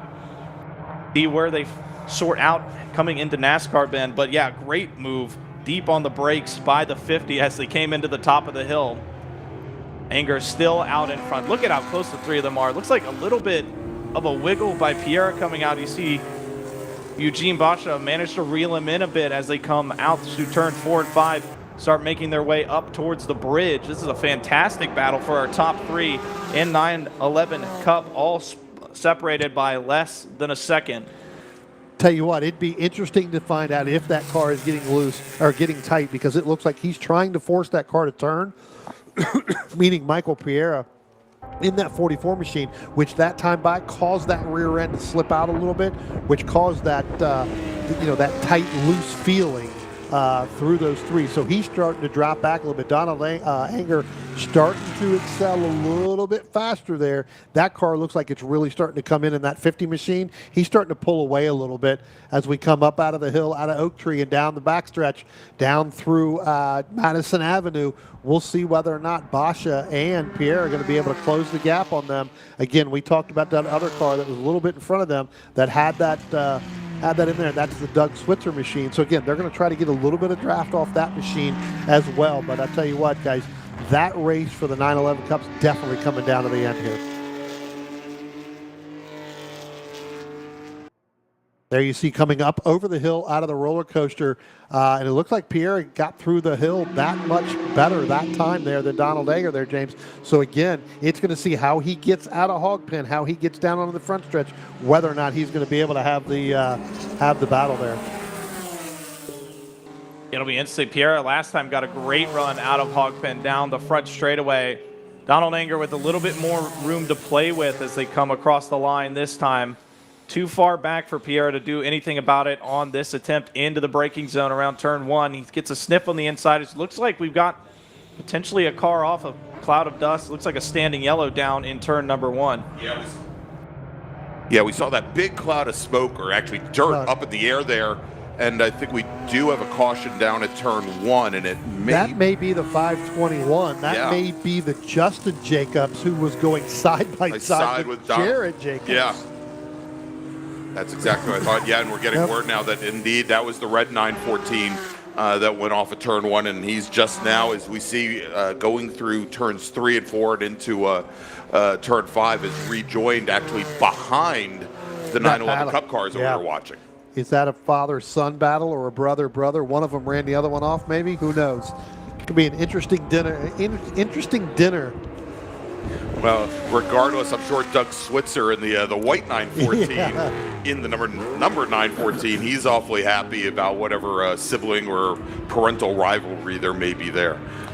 Well, yeah, because that'll move him up into second place right Exactly. there. In that VGTO class. Oh my God, Brian! I think in 911 Cup, I just watched Eugene Basha in the span of about 4 corners go from 3rd to 1st in 911 Cup as that out of class traffic makes their way. Sorry, it looks like James. Looks like Donald Anger has got a major problem because we came up out of the oak tree and basically just stopped. Yeah, right and we're getting word now from the corner station there over at Oak Tree and over at the South Tower, which he just passed by, is that the car is smoking heavily, and we can see him at a severely reduced rate of speed. He's going to pull off the crossover road there coming up Madison Avenue, and it looks as though his race now is done. Yeah. That's a heartbreak for Anger. He was putting in some phenomenal lap times down in the 2-minute 10s. Yeah, I was going to say safe to pull off there too. You don't want to have to drag that if you have a motor issue. You don't want to drag any of that all the way there.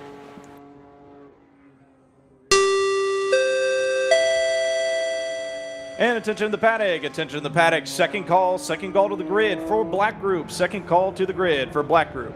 You know, and interesting there, and I'm wondering, since we didn't see when Anger started to have the problems, but I'm wondering if Michael Pierre actually had to back out of it a little bit as he saw the smoke in the air, in the oil in the air, basically giving Basha, who was 3rd in line, kind of free rein to make the pass. Hey, guys, real quick, Preston Brown in the number 26 has fallen all the way back to 11. So I don't know if he came down pit road or if he had a problem. We'll have to ask his crew chief there, but he may be a little busy right now to find out what happened to that car, because now Donald Jacobs in that 151 is your overall leader and your VGTO lead, and now throw Jack Switzer in the VO class. He's your leader. Shane Sears in the 766. He is now in 2nd in VO, 3rd overall. And Jared Jacobs now moves up into 4th overall and 3rd in the VO class. So Preston Brown having a problem, going off somewhere.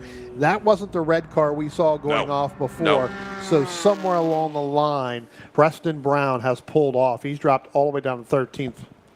Yeah, Greg, to go back to your point about Pierre, it looked like Anger started to lose power once they started heading into the braking zone at Oak Tree, and at the same time, the red car that spun down at turn 1 was going around Pierre, so he definitely had to let off. But Pierre's done a great job in the last lap to already reel back in the 23. Only 8/10 separated those two last time by. So the car that pulled off into the south paddock up there, that was actually Preston Brown. Okay. In the white machine, so not a red machine. So it is a white machine. He pulled off. That's the car that pulled off into the and we're getting word that it's a broken rear axle. Yep. Okay. Good. Okay. Yeah. So unfortunately, I mean, great start obviously to build up over half a minute lead on the rest of the field. Now, Brown was our sole racer in the VGTX class this afternoon, but still, you'd like to see these cars make it the whole way. And we'll see here if you can get that car repaired and have it ready to go. But I think in 911 Cup, you were talking about how Pierre was making up ground on Basha, who had just taken the lead on the prior lap.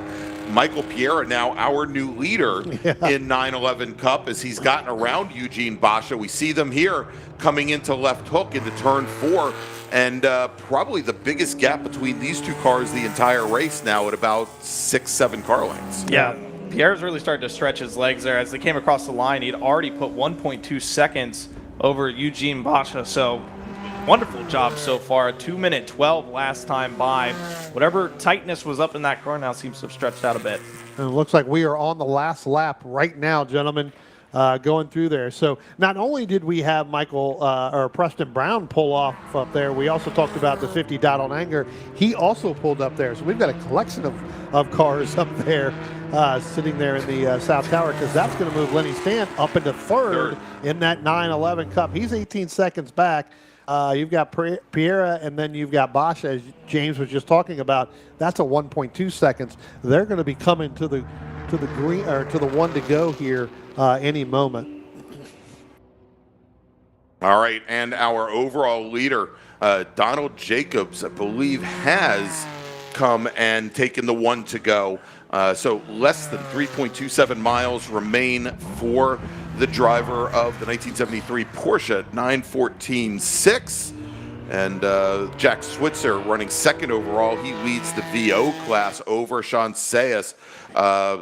And, you know, we ought to take a look at this, because Jacobs and Switzer, not a battle in class, but when they cross the start-finish line, only separated by about 0.3 of a second. Yeah. And by the way, I think we tracked down that other car that was off, Brian. It's actually down the roller coaster, driver's right.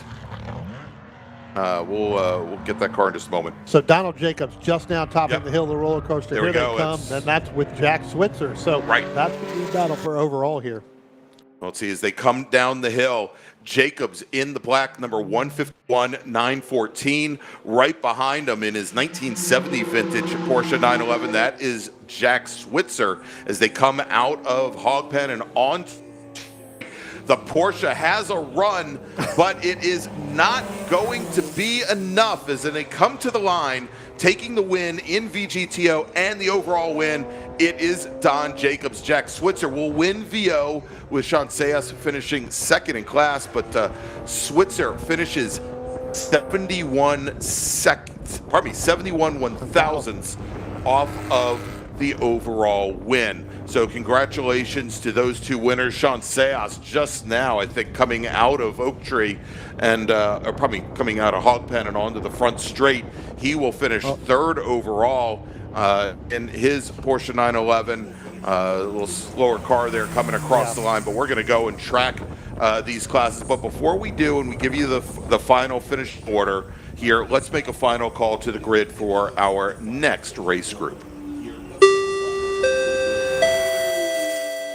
Attention to the paddock, third and final call to the grid for black group. Third and final call to the grid for black group. All right, let's take a look here as we've got our cars still coming across the line. So I'm a little hesitant, Brian, to run down the final let's order not here. do that right now, because they're still battling, and we're starting to see attrition here in the last two laps.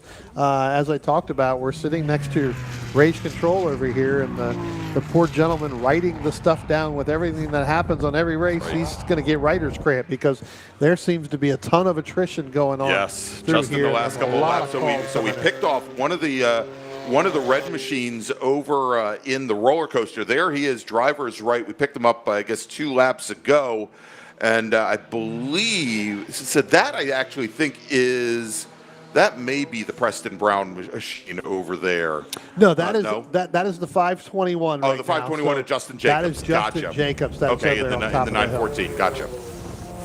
Our leader, 911 Cup, coming across the line. Michael Piera takes it. I wonder, Eugene Basha, I didn't see anything happen on the last lap. No.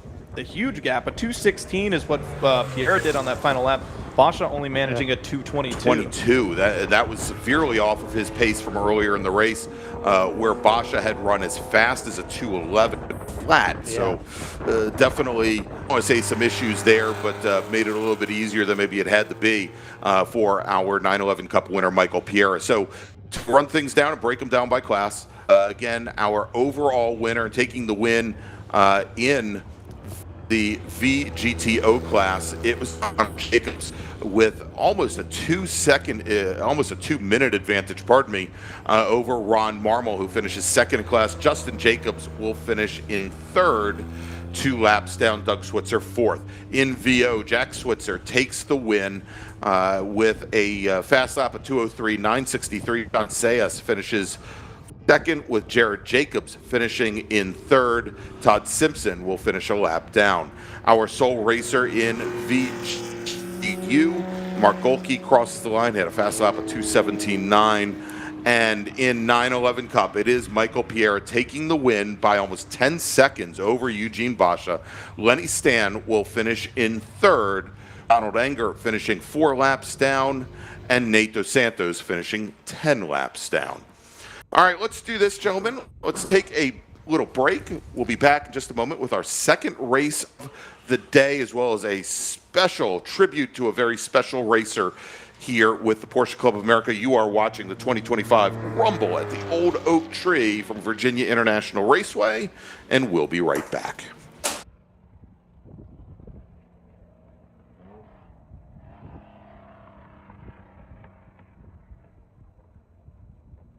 OG Racing has been a national sponsor of PCA Club Racing since 1998. Headquartered in Sterling, Virginia, and staffed by PCA members and club racers, OG Racing has always carried the industry's best in racing safety equipment and performance parts. The best products from manufacturers like Sparco, OMP, Alpine Stars, helmets from Bell, Stilo, Rue, brake pads from Performance Friction, Paget and Hawk, just to name a few, and are always in stock and ready to ship from their 12,000 square foot warehouse. Give OG Racing a call or visit them at www.ogracing.com and sign up for their newsletter. About to hit the track without coverage for your car? Buy HPDE insurance in minutes at LockedInMotorsports.com. Whether you drive a 911 or a Boxster, protect your car against physical damage during HPDE and track day events with HPD insurance from Locked In Motorsports, administered by Locked In Affinity. Coverage includes modifications you've done to your car, 2 drivers at each event, demonstration laps your instructor drives, and more. Worried about the trip home? Locked In Motorsports also offers off-track insurance for your non-licensed race car or track car while in transit, in storage,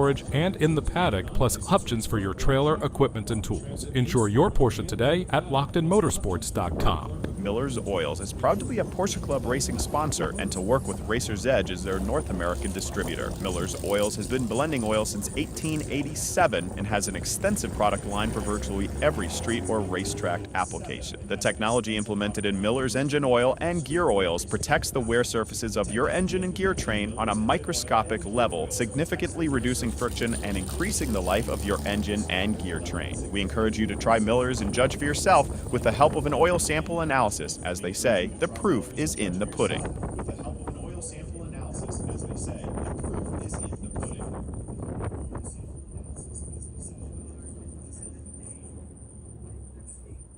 For over 70 years, Radio Communications of Virginia has been Virginia's leading provider in wireless communications solutions. As a Motorola Solutions Elite Channel partner, our 2 Metro Richmond locations provide the Commonwealth access to Motorola's full feature portfolio, including public safety and commercial tier solutions. And with over 100 years of combined experience, we've partnered with many manufacturers on unique communication solutions. Since 1954, we've been ready to take care of our clients as soon as they walk through our doors. Visit RCV's locations in Glen Allen or North Chesterfield, or view our full product lineup at rcvinc.com today.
they're getting ready to plateau him.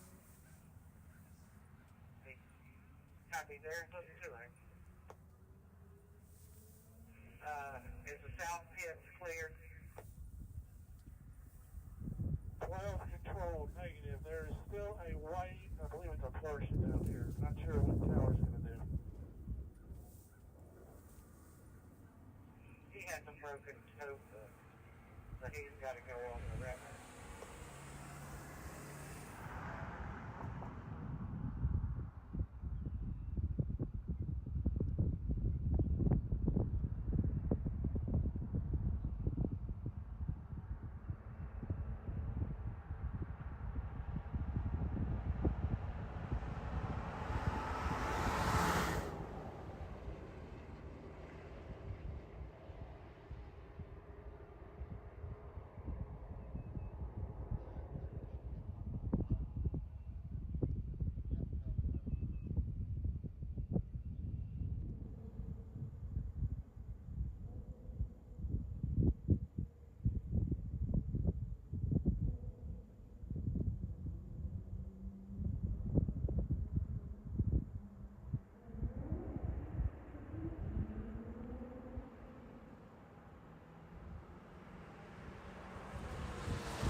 Welcome back to Virginia International Raceway. It is the 2025 Rumble at the Old Oak Tree, presented by the Porsche Club of America. I'm Greg Ginsburg, along with Brian Donati and James Pardue. And out on the first of two pace laps here this afternoon is our black group. You can see the different classes there on the screen. And the reason why we are having two pace laps here today is that our very first pace lap is going to be what is known as a missing man formation. And this is for Mark Clausey. And so today we honor the life and memory of longtime club racer and member of the Porsche Club of America, Mark Clausey, who left us on the last day of February at the young age of 49 years young. He'll be remembered for creating endless, wonderful memories racing his spec Cayman. And in the time-honored tradition of racers, our competitors in this race will drive the first of these two pace laps in what is known as a missing man formation. As our pole sitter today, Ed Dunn, will drop back and leave his spot open for Mark, as many of our volunteers and racing family will be waving their flags in his honor. Mark Clausey was somebody that you could say had complete sincerity and that he lived life to its fullest. Mark did not know the meaning of doing things by halves. He always did everything with great gusto and enthusiasm. Always looking ahead, and adventures kept him joyfully busy until the very end. Born September 12th in Cambridge, Ontario, Canada, Mark was an entrepreneur with a passion for innovation. His vision and drive helped lay the groundwork for his future successes, where in 2010 he co-founded the Surgical Clean Air, helping to establish it as a leader in premium air purification solutions. And in 2022, Surgically Clean Air was ranked 15th on the Globe and Mail's list of Canada's top growing companies.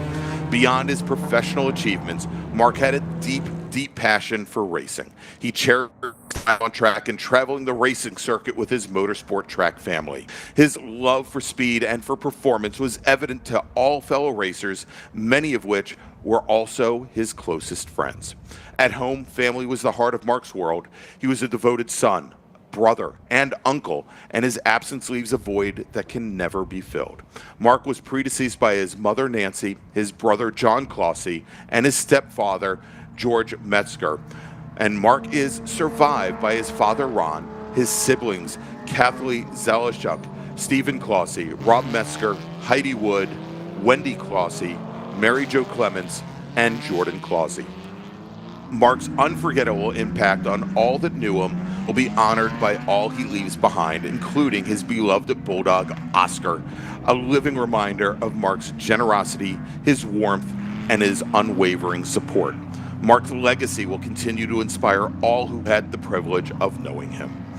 A celebration of Mark's life will be held on April 6th from 1 to 3 p.m. at Evo Kitchens in Cambridge, Ontario, Canada. And in lieu of flowers, the family requests that donations be made to a cancer charity of the donor's choice. We'll have our pole sitter, Ed Dunn, move back to his pole position. Now, for this race group, we are going to have what is known as a split start. We're going to have all of our spec Boxster racers start behind the rest of the classes here. So let's run down the starting order. We're going to start with the top 16 racers in spec Boxster, and then we will move to our other classes. On the pole today, in spec Boxster, driving the 029 machine, it's starting in 10th. Starting on the inside of row number 6 will be John Haas in the number 40 car, with Daniel Judge starting 12th, driving the 707. Driving the number 99 car will be Mi-Ji Sung, with Tommy Damian starting 14th in the number 71 car. Now let's move over to our front. And again, our pole sitter with a qualifying time of 2 minutes, .307, driving his 2014 Cayman S in the GTB1 class, it's Ed Dunn. Fryer will start second overall in the number 818 996 GT3 car. He's also in the GTB1 class. In GTB1 as well, driving the number 791 2009 Porsche Cayman S, it's Del Al Rey with Nathan Stiles starting on the outside of row number 2. He's in the number 133 Spec Cayman. Then we've got Mike Meneneman. He is going to be starting 5th. He's in the number 502 GTB1 Porsche Carrera. Matt DiStefano will start 6th. That is driving the number 93 Spec Cayman. Also in the GTB1 class, starting 7th in the number 55 car, it's Chuck Palmer. Eric Yortzoy will start 8th today. He's in the number 321 Spec Cayman, with Francis Florido in GTB1 driving the number 148 Porsche Cayman. Mitch Bowling, also in GTB1, starts 10th. He's in the 511 Porsche Cayman, with Ryan McGrath, the first of our drivers in the H class. He's starting 11th today in the 777 car. Then we've got John Dunsky. He's going to start 12th. He's in the number 447 GT3 Porsche Cayman S. Patrick James starting lucky 13th. He's going to be driving the number 47 Spec Cayman. Then we've got Amy Burgess. She's going to start 14th. Amy's in the number 103 GTB1 Cayman, with Lawrence Trunk Jr. starting 15th. Lawrence is driving the 338 GTB1 Porsche Cayman. And then starting 16th in our front group, our first driver in the G class, driving a 2001 Porsche Boxster, the 06 machine of Michael Gershon. And we do have a number of other racers in that front group. We'll obviously be covering them as our race starts, but that beautiful Porsche pace car from Porsche of Virginia Beach leads the field now up to the top of the roller coaster, up to turn 14 here for the start of this race. Gentlemen, I think sure to be, when you look at this huge Spec Boxster field, when you look at the very large GTB1 field, it's going to be a lot of good racing here for race number 2. Yeah, I agree, Greg. And a lot of, as we saw earlier, this was a shortened qualifying session. So I think a lot of these guys, maybe in the middle of the pack, have a lot more pace than maybe what their starting position reflects. Right. So I think we're going to see a lot of early movement early on, especially in Spec Porsche Boxster, SPC, and further back in the field as well with GTB1 classes like that as they come down the front straightaway now. And the pace car now on the pit lane, turning the field over to Ed Dunn for the start of our first group. We'll see them come around the bend here on the not-so-straight front straight. They start to rev up the engines, and green flag is in the air, and we are racing here at Virginia International Raceway as our racers now head down into turn 1 for the very first time, Brian. Not sure what happened to Ed Dunn, but he did not take the green flag, Greg, so we'll have to wait and see as we're waiting for our Spec Boxster to come. But I tell you what, Ed Dunn didn't get her start there, so not sure what happened. Kenneth Pryor, Del Array, and Mike Nineman in that 502, 791, 818. That's your first couple cars coming through turns 1 and 2, cutting down through NASCAR Bend into the left hook right here. It is going to be Kenneth Pryor taking the start. That's it, with Del Rey and that silver Cayman S running second in class, Mike Meneneman in third. And there is the number, there's the number 98 machine coming down the pit lane as the Spec Boxsters now coming out of Oak Tree onto the front straight. And we'll get that start here momentarily. Hopefully we'll see Robbie Wilson, our pole sitter for Spec Boxster, take the start. They are nicely formed up.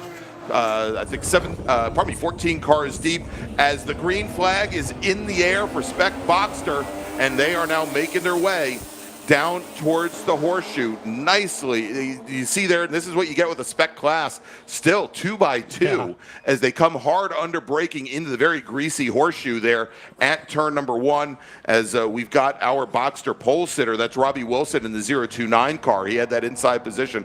Looks like a good start for him as we jump back over to our lead pack. Hey, what you talked about that as our lead pack comes down, it looks like it's still going to be Kenneth Pryor, Del Rey, and then Mike Nineman. That's going to be your top 3 overall. That's also the battle there in GTB1. We talked about the Spec Boxsters. You talked about as they head down to that horseshoe. Robbie Wilson, Rob Walker, they were still side by side. Lawson Wilder in that number 16 machine. He tried to get down on the inside, couldn't get that done. Ended up backing up a little bit. He backed up, and then Alex Al got a great run on the outside. So we'll have to see whether or not that's going to happen. Leaders coming across the line now. GTB1 Kenneth Pryor with a good start. 0.6 of a second between him and the 791 of Del Rey. We got a car moving very slowly down the front straightaway, it looks like, down past the start-finish line. Not sure who that was. Couldn't quite catch the number. Yeah, they're pulled off just out at pit exit there, Brian. That was Matt DeFasesto in the 93 machine. So. All right, getting word that there may have been two cars that had gotten together on that opening lap over the top of the roller coaster. We'll try and get a little bit more information on that as it develops. And there we go. There's one of the two cars now just rejoining. And as we take a look through the field here. Looks like the 19 was one of the calls. Yeah, Jason Nupp and the Spec Cayman, and possibly, we'll try and get the other car. And it sounds like there may be some fluid up there at the top as our Spec Boxsters come through that portion of the track now. Yeah, and we can see that silver Boxster a little bit, definitely a little bit off the pace. Which means, right now our start-finish line, they're standing yellow. So again, that car's right there. They're gonna try to figure out what they want to do here, but whether or not they've got to he needs to get moved. You can see him right there on the screen. That is kind of weird. We're going to go to a double yellow here, Greg. So going to a full course caution here. So the drivers obviously now will go and form up. We'll try to deploy the safety car. Now the interesting thing here, Brian, is we know here at Virginia International Raceway they won't deploy any of their emergency services vehicles until the field is behind the safety car. But it's going to be about at least a half lap before we can get the safety car out. And the car is right at the end of the pit lane. I'm wondering, since they don't actually have to go onto the track surface, if they can just pull him back. We'll see here what happens and when they deploy. And there's our answer. Yeah. So they're going to go and try to yank that car back because we still have cars on course. But you can see here, to protect the workers that are on the ground, they send out multiple vehicles essentially to act as guards in case anybody misses that. But now most of our drivers have seen that car and where it is. Which I think is very helpful, James. Yeah. Yeah, and I don't mind having a double yellow there with a start that chaotic. Kind of gives us a second to breathe. I know Robbie Wilson's one person that's not going to be happy about that. He had already pushed out about a second gap over Rob Walker in Spec Porsche Boxster before that full course caution came up. So what that's going to do is bunch up the field. Another, back in SP3, the number 5, Ken Agana, already had 7.6 seconds over the one of John Patton. So a lot of those guys who got great starts, all this is going to do, Greg, is just bunch the field right back up. So hopefully we can get these cars moved quick and get back to racing with about 24 minutes left to go. All right, so coming ahead, he just come down the pit lane. We talked about Jason Nupp in the number 19 Spec Cayman being involved in that incident up at the top of the roller coaster, turn 14.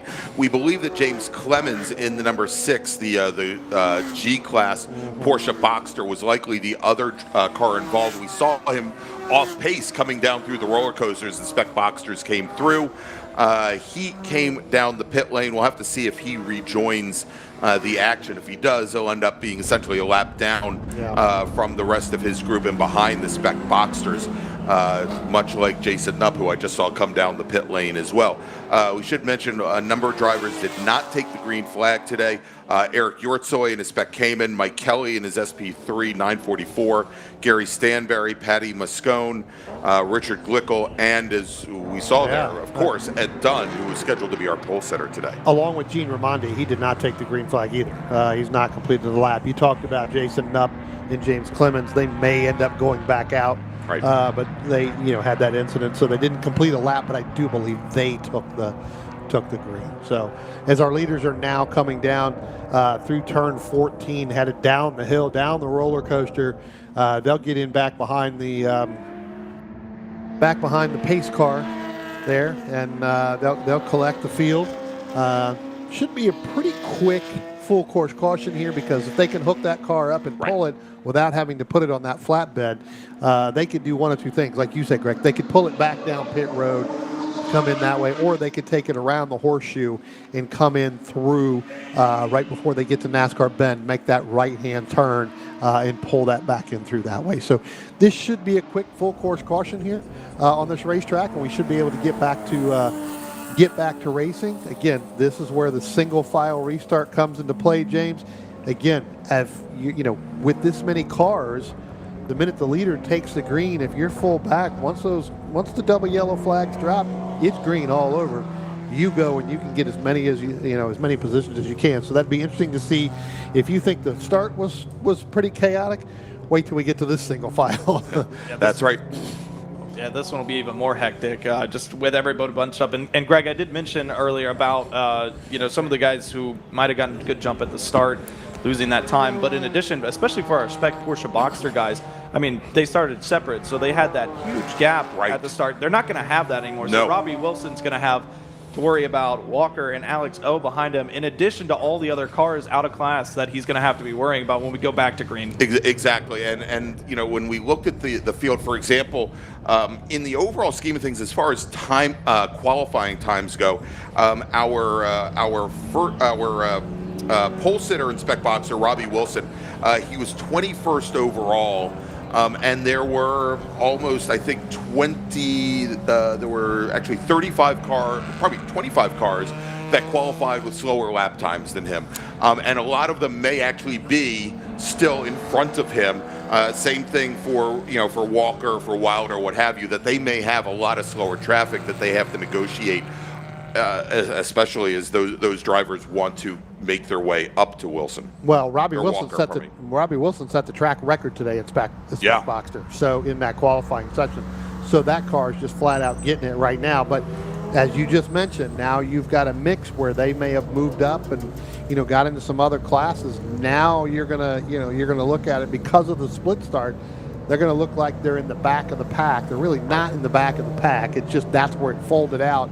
When you pulled in when the course went full course caution. And gentlemen, we just got word in from Race Control. Want to give a hearty congratulations to Donald Jacobs, driver of the number 151 machine in our previous race in the Silver Race Group. He was given the Workers' Choice Award. Very nice. For Silver Race Group 1. Congratulations to him. That is, I believe, the highest award that any one of our racers can receive from a Porsche Club of America event. It is bestowed upon him by the volunteers that are here making sure that our racers can race safely. And we've just gotten word from Race Control that when the pace car, or probably the safety car, comes down the back straight, the lights will be extinguished, except maybe those daytime running lights that you can't easily extinguish, and we'll be going back to green flag racing this next time by. Yeah.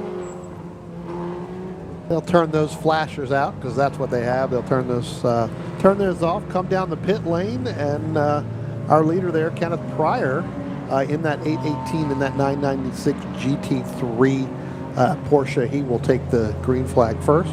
Hopefully, talked about, Mr. Dunn was on the pole there and ended up not taking it. So we'll have to find out if anybody's out there that can hear us and they're in the chat. Let us know what happened to Mr. Dunn, because that car looked very strong during practice yesterday and looked very, very strong today during qualifying. Yeah, absolutely. So James, seeing that we're going to have probably around 18 minutes or so when we go back to green flag racing, obviously these racers and most of them are on DOT tires, I think, for this class or for this group. Obviously the tires have had an opportunity to cool down a little bit, and we don't see drivers, kind of trying to scrub them in, try and get heat back in the tires.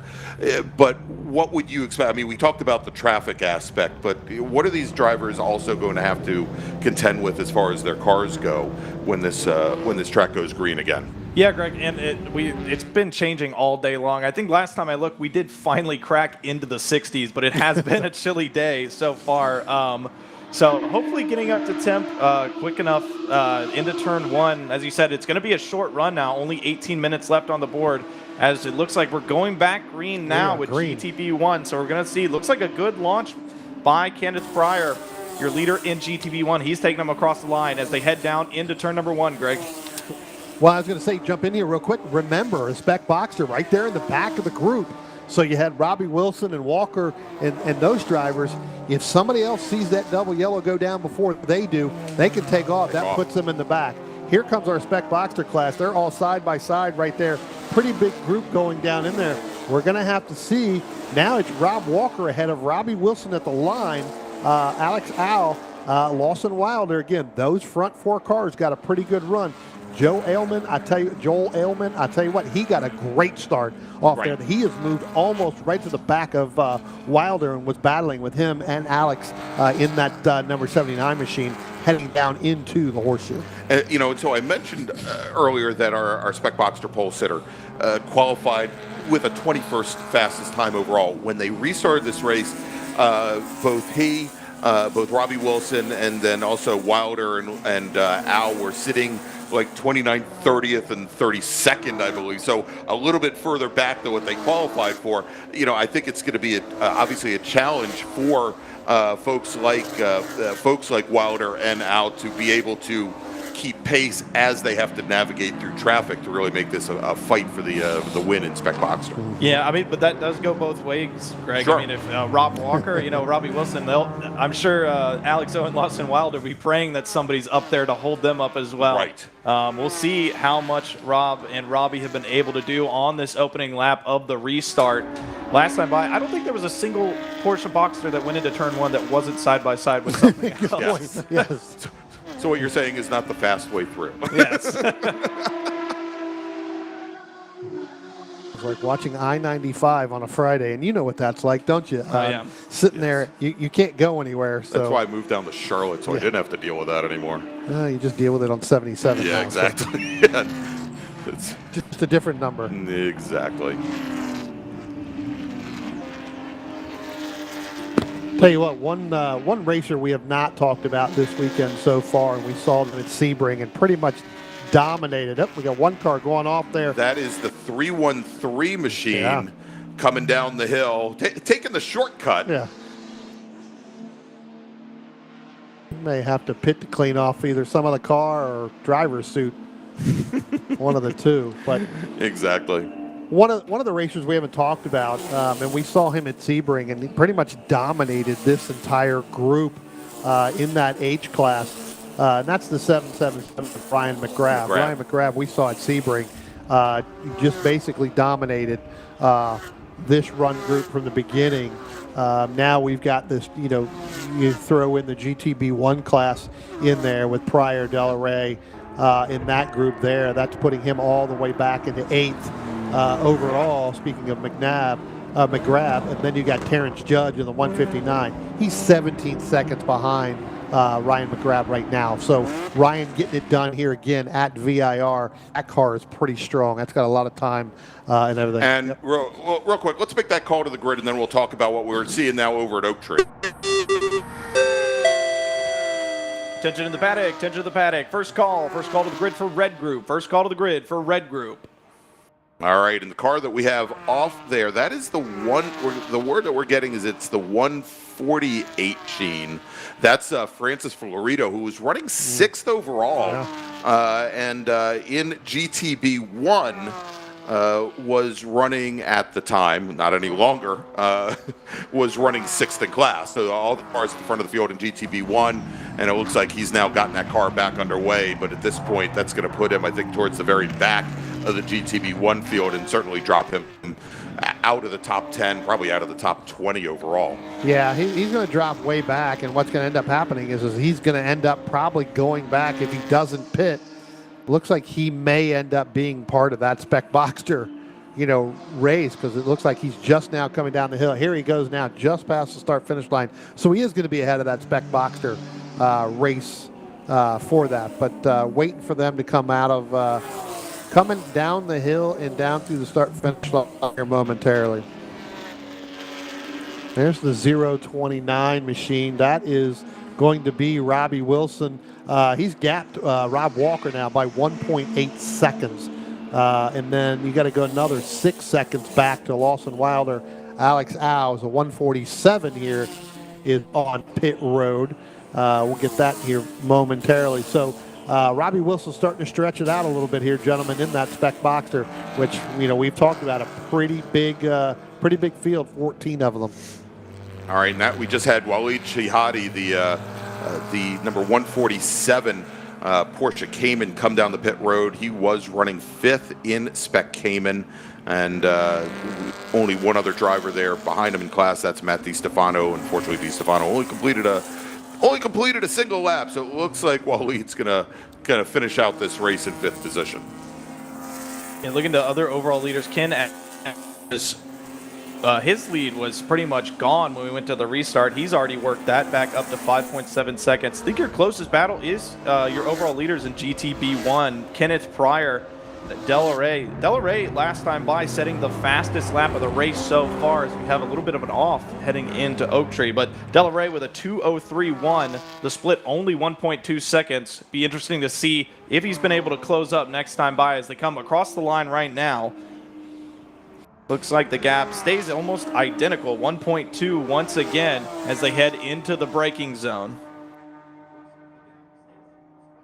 I think we had another car that went off maybe in the 5. Maybe, is that Kenagina that may have gone off? That's I got 0.5, that's 0.5. but I don't see the 0.5 on my timing and scoring, so I'm wondering if that is the 5. Yeah, the 944 of Kenagina. Yeah. Kenagina out of Solbury, Pennsylvania. We saw, as you mentioned, we saw him at Sebring put in a heck of a run at Sebring. Yeah. Speaking of runs, when he's not behind the wheel of a race car, he runs triathlons as well. I tried that once too. I went from the living room to the bedroom, and then from the bedroom back to my office. That's the right same there. thing, That right? is that is 3 different specialties. That's exactly. correct. Exactly.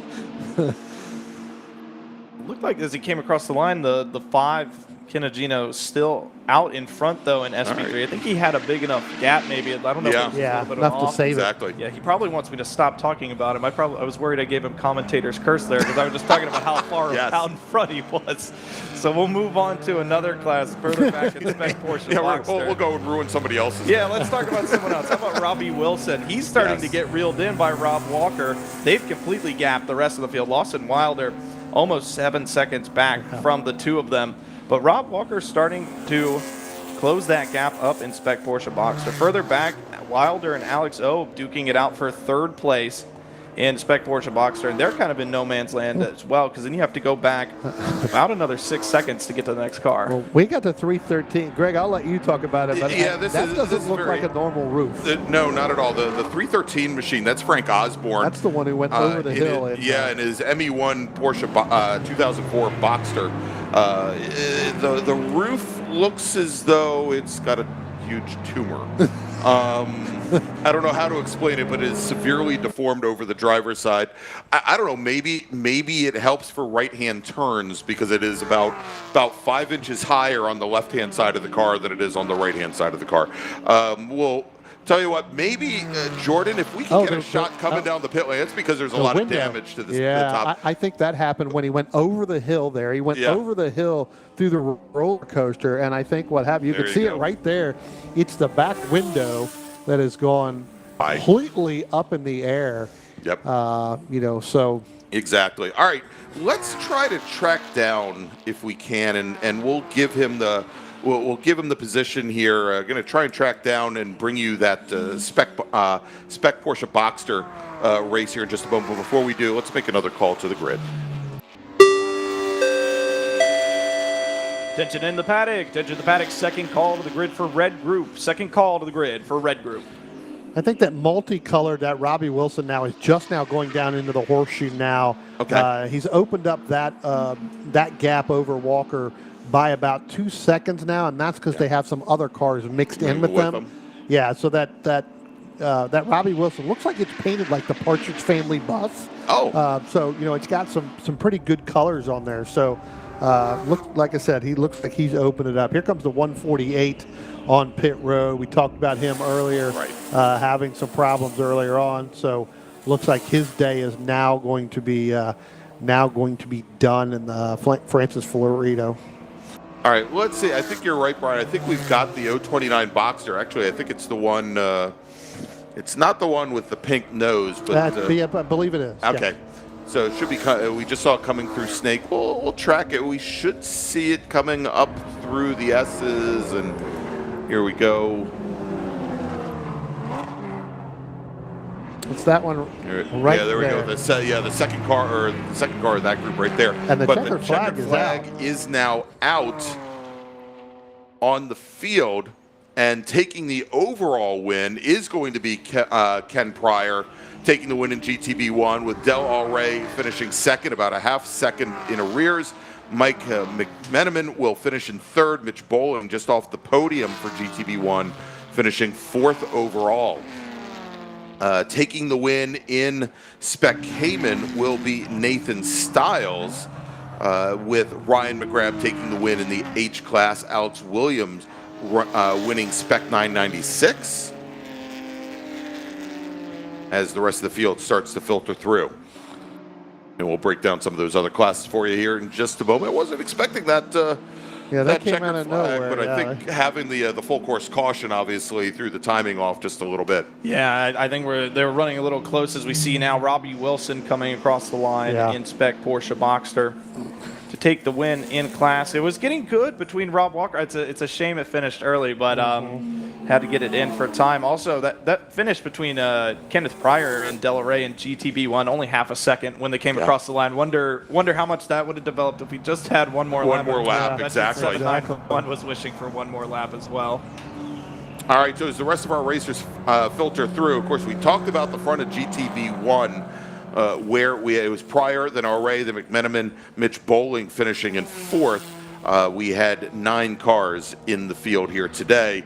Of course, the notable exception, our pole sitter for the race, who did not make the field, did not take the green, Ed Dunn. In the ME1 class, Don Holmes will take the win. Only 0.4 of a second is the gap between he and Christopher Fahey, with Frank Osborne finishing in third.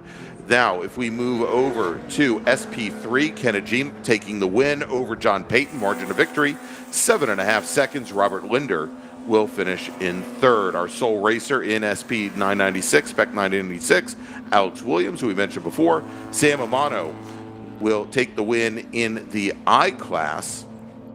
If we move over to G, Colin Doherty takes the win in his 1988 Porsche, with Michael Gershon finishing second. Jordan Simon third, David Nissenbaum will finish in fourth. In GT3, John Dunsky takes the win over Steve Garrison. Let's move over to H, where we talked about Ryan McGrath taking the win. Terrence Judge in his Porsche 964 will finish second, at distant 45 seconds in arrears. In Spec Cayman, Nathan Stiles takes the win by 3 seconds over Patrick James. Michael Venable finishes on the last step of the podium. Paul Van Dieden will finish in fourth. In SP2, Joe Dillon, our sole racer in the class, and that leaves us with one class to talk about, and that is Spec Porsche Boxster, with Robbie Wilson taking the win, 2.8 seconds over Rob Walker. Lawson Wilder finishes 8 seconds back from there, with Alex Au only 0.8 off of his back bumper. Daniel Rubel will finish in fifth. All right, so let's make a final call to the grid for our final race of the afternoon. Attention in the paddock, third and final call to the grid for Red Group. Third and final call to the grid for Red Group. All right, we're going to take a quick break. We'll be back here in just a few moments. One more race to go here today, and then we'll talk about what we got coming up the rest of the weekend here from Virginia International Raceway, where you're watching the Rumble at the Old Oak Tree. We'll be right back.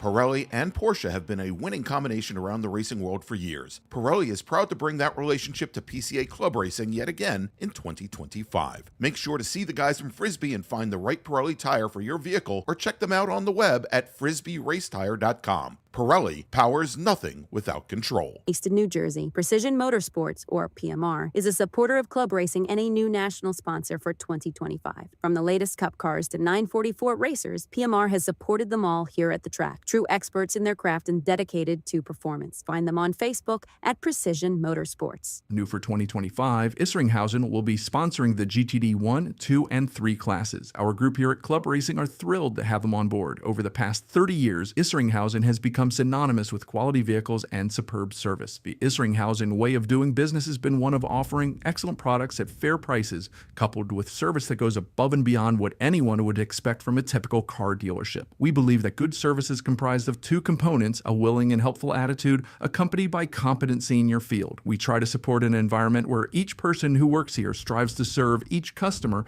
as they wish to be served, with dignity and respect. Because of these core values, Isringhausen has become and will continue to be a leading example in the industry. One of our latest partners, Track Day Tire, is happy to be supporting Club Racing through their Toyo, Hoosier, and Michelin tires. Use the code PCACR for a discount at checkout. The TrackDayTire.com team is passionate about helping our customers extract the highest level of performance from their vehicles on the track. Decades of on-track experience has taught us purpose-designed track-use tires are arguably the single most important vehicle component that influences driver confidence to obtain maximum vehicle performance. Making it easier for our fellow Track Day enthusiasts to obtain confidence-inspiring tires is our goal. We look forward to providing you access to the best prices and customer support in the industry.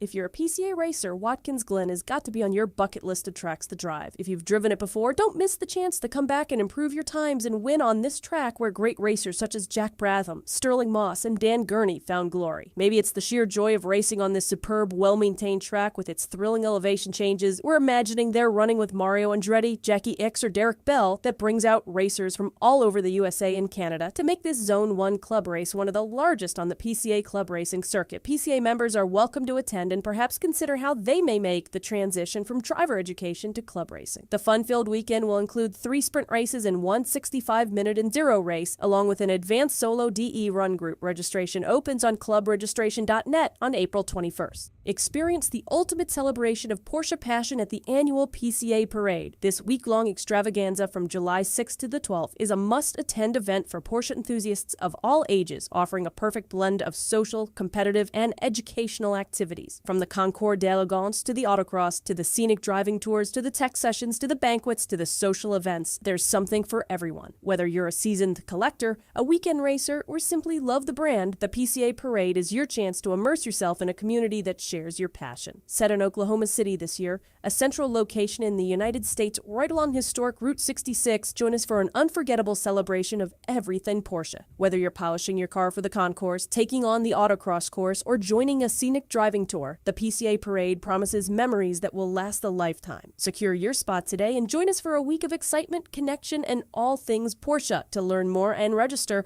please visit PorscheParade.org. We're thrilled to announce the highly anticipated Racing of the Spring race at iconic Lime Rock Park, set for April 25th and 26th. This marks the 33rd year of this exciting event, and it's the perfect opportunity to take your Porsche out on the thrilling 1.53-mile road course and experience the rush of racing alongside fellow Porsche enthusiasts. With exhilarating action, breathtaking views, and a vibrant atmosphere, this event is truly one you don't want to miss. It's going to be a weekend filled with high-speed excitement, camaraderie, and unforgettable moments. Whether you're behind the wheel or cheering from the sidelines, racing into spring promises to be an amazing time for everyone. Mark your calendars now. This is one event you want to be a part of. We can't wait to see you there.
Welcome back to Virginia International Raceway. It is the 2025 Rumble at the Old Oak Tree presented by the Porsche Club of America.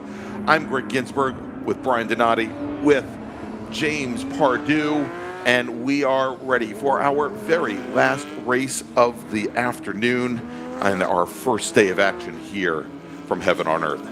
Let's run down the starting order for this race. We're going to once again have a split start. We're going to have our GTD racers as well as GT2 racers in the back pack, and all of our other racers like our GTA racers and GTC racers up at the front. We're going to run down that backpack first. We're going to start off with our pole sitter in the second group, and that is, well, actually I guess we'll start with the front group, where it's going to be Bob Mueller driving the GTA3 GT3R with a qualifying time of 1:49.597. Corey Friedman will start to his left in the 01 GT3 Cup car. That is another GTA3 machine. Our pole sitter in GTA4 driving the number 207 machine is Joel Johnson. He is in a 992 GT3 car with Colin Mazzola starting fourth. He's in the GTC 8 class 992 Cup car. Then we got John Getz. He's in the number 57 GTC 8 Cup car. He starts in fifth position with Kevin Roush starting sixth. Kevin's in the number 960 997 Cup car. That's in the GTA 2 class. Then we got Troy Peterson. He is in the number 277 GTC 7 Cup car with Bela Stanko starting eighth. Bela's in the number 20 GTC 7 991.2 car. Then we've got Troy Peterson. Oh, actually, I just gave you those. So let's move on to Joseph Viola, who is going to start ninth. Joseph's in the number 262 GTC 8 car with Aubrey Bout starting 10th in the number 027 GTC 7 machine. TJ Larson starts 11th. TJ's in the 03 GTC 6 class car with Ben Wallace starting 12th. Ben's in the GTC 7 Cup car. Then we got Scott Diger. He's in GTC 8 with Price Ford starting in 14th position, also in GTC 8. That's the number 12 machine. And then starting 15th and 16th, it's going to be Robert Wyson and Nick Plosenik. Now let's move over to our second pack, where our pole sitter is going to be Rami Farid. He's in the number 53 GTD3 GT4 RS machine. Starting second will be Mark Calzaretta in the number 17 GTD3 Cayman. Then we've got Tom Perkins in the number 77 GTD3 Cayman with Chris Dooley starting in fourth. He's in the GTD3 Porsche Cayman. Then we've got starting fifth Dominique Lecute, who will start fifth in the number 301 GT2 Porsche Cayman 718 GT4S Cup car. And then we've got Ray Ramirez. He'll start sixth in our second pack in the number 51 GTD3 Cayman. As our front group comes onto the front straight, start to accelerate, watching the starter for the drop of the green flag. And there it is. We are racing once again from Virginia International Raceway as that lead pack made up primarily of GT3 Cup cars, Brian, head down into the horseshoe for the very first time. Tell you what, Mueller and Joel Johnson, they're going to go side by side down through the horseshoe, come out. We're going to see who's going to get the better end of that. I believe it's going to be Bob Mueller at the driver's right side, going through the as they come up through there. And yes, it is. As they go through NASCAR Bend and the left hook, it is going to be Mueller over Johnson. Those two have raced nose to tail pretty much by themselves everywhere we've seen this last couple of years. Yeah, indeed. We've seen them at Summit Point. We've seen them at Sebring, and now they're continuing that battle here, Brian, as our second group now comes onto the front straight, comes right around the bend. I know, straight away, bend doesn't make a lot of sense, but it's there, we swear. And green flag is in the air. Look at all that rhyming I've done, Brian. As our second pack now, made up of our GTC and GTD class cars, makes the run down to turn one in the horseshoe for the very first time, and taking the point there, Rami Farid in the number 53 machine. Great start for him. Tell you what, Jason Phillips in that 64 missed a shift or something. That car did not take off. Getting also a word in our first group, we had a car that went off right there at NASCAR Bend. He looked like he was able to continue. We'll see what the number is, but we've got a couple calls coming in now. So that car did spin off and continue. And Greg, just before this session got underway, we got information about the temperature. It's a little bit hotter than it was Yes. earlier. And a little bit hotter than the ambient air temperature by almost like 30 degrees or so, right? Yeah, it's almost 90 degrees, 88 degrees. And that's going to help get these tires into the window so much faster. As our overall leaders, Bob Mueller already putting in a 154.7 in GTA 3. That's your overall leader. Looking back towards GTC 7, Belasteco Jr. in the 20, already almost a second up over Aubrey Bout. Aubrey Bout staying within a sniff of your leader in GTC 7. He's already built a 3.5 second gap back to the 41. Yeah, and so the word we got from Ryan West, our producer here this weekend, is that the track temperature is somewhere right around 88 degrees Fahrenheit, and the ambient air temperature only about 60 still. So that sun beating down with the very little cloud cover obviously has been able to raise the temperature of the asphalt up. As we've got a local caution. It sounded like it may have been over at Snake coming out of turn 5, and we've got a car that's spun around. You can see it in the shot here. Tail end of the car facing the pavement. He's just now getting that turned around. Nice little loop there. Yeah. As he gets onto the throttle. We'll get the car number here in just a second. Tell you what, Greg, on the first, on the green flag lap down into turn 1 in our first group, we had the 475, Ariel German and Price Ford had nose-to-tail contact going down there as well. So both of those cars continued, but a little bit of contact that was reported in.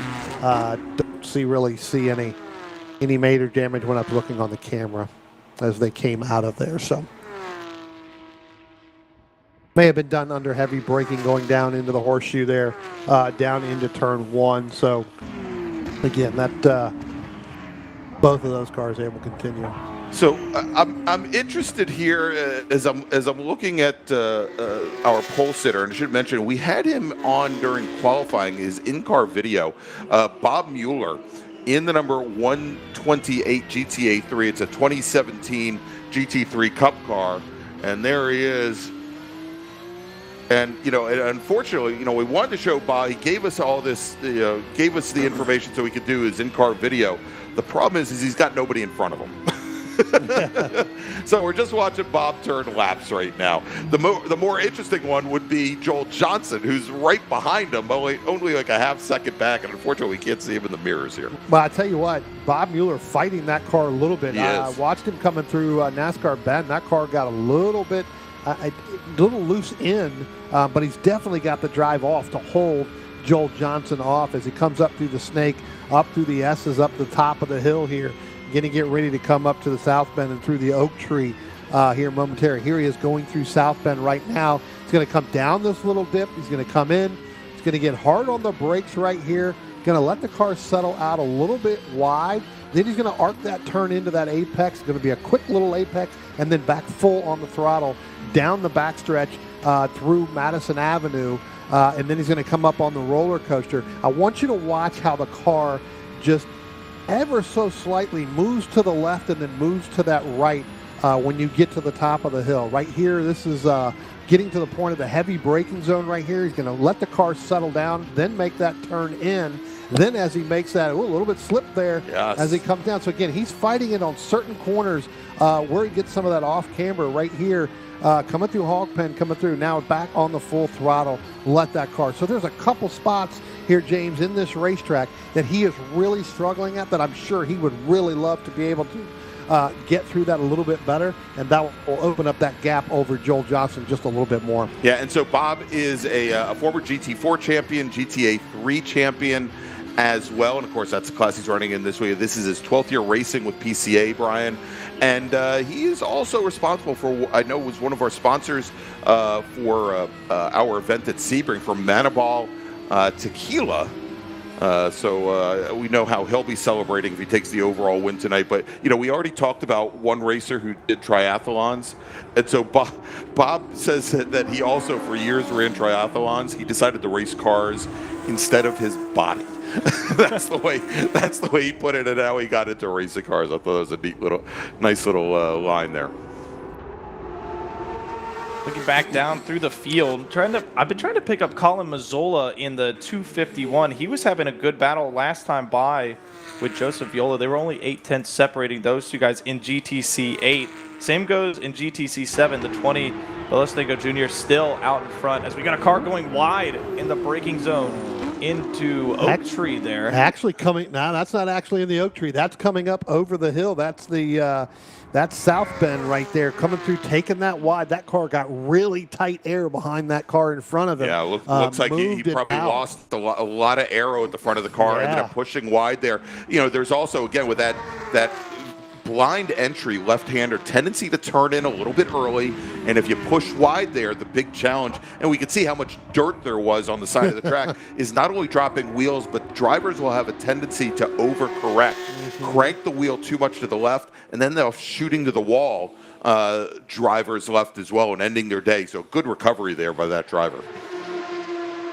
Yeah, really good save, like you mentioned, Greg. We're going to go ahead. I'm going to pick the number here because they're getting ready to come by us. That was actually the 960 right there. That's Kevin Roush in that back behind Colin Mazzola, as you were talking about, James, in that 251. So Roush getting a really good run wide there, but didn't really lose too much. Was able to make that through the next turn. Yeah, Mazzola stretching his legs a little bit. A 153 he put down, already a second between him and Joseph Viola. That out-of-class car had a look up the inside, but they managed to stay single file as they head out of NASCAR into turn number 4. GTC 7, that battle's closed up massively. Belastenko with a 153.8. That gap only 0.3 of a second last time they came by. Aubrey Bout in the 27. Slowly reeling that car in. They put 18 seconds between themselves and the rest of the field in GTC 7. Your overall leader, Bob Mueller, last time by a 151.4. Absolutely flying out there. And I don't know if this is the announcer's curse when we talk about Bob Mueller and his tequila, but the driver who had just gone off, Kevin Roush, is actually sponsored by Manabal Tequila. and actually very interesting, top 5 2009 in the Rolex 24 in 2009. And in addition to that, he said he led 106 laps in the 24 in his own stints there. So a great run for him. Also top 5 at the Salins Watkins Glen back in 2008. Tell you what, looking at that in-car camera there of Bob Mueller, I tell you what, he's starting to come up on the lap traffic here to the back half of this field. We'll see how he's going to negotiate that through there. Suddenly this in-car is getting a lot more interesting, right? Yeah. That in-car camera. I tell you what, and also you got the glare of the sun right here at the time as it starts to go down. Looks like he's trying to, he really got to make a move. That car that was sit there on driver's left, and the car in front of him gets a little bit loose there, and then he ends up getting loose because he's trying to make that turn at the same time. Well, and this part of the day, as things are winding down about 5:30, as the sun is starting to drop, that entrance to turn 3 there to the NASCAR bend is probably the most treacherous of all for these drivers because they are staring right back at the sun, and it's probably, again, the one place on the course where it is like that. You're facing right towards it, and just as the sun gets slower too, some of the trees there heading into NASCAR might start to get a little bit of shade. So some of those corners, we were just talking about how hot the track's gotten, but it's also going to start to cool off in some places as well, and you're going to start to notice different levels of grip as you go in.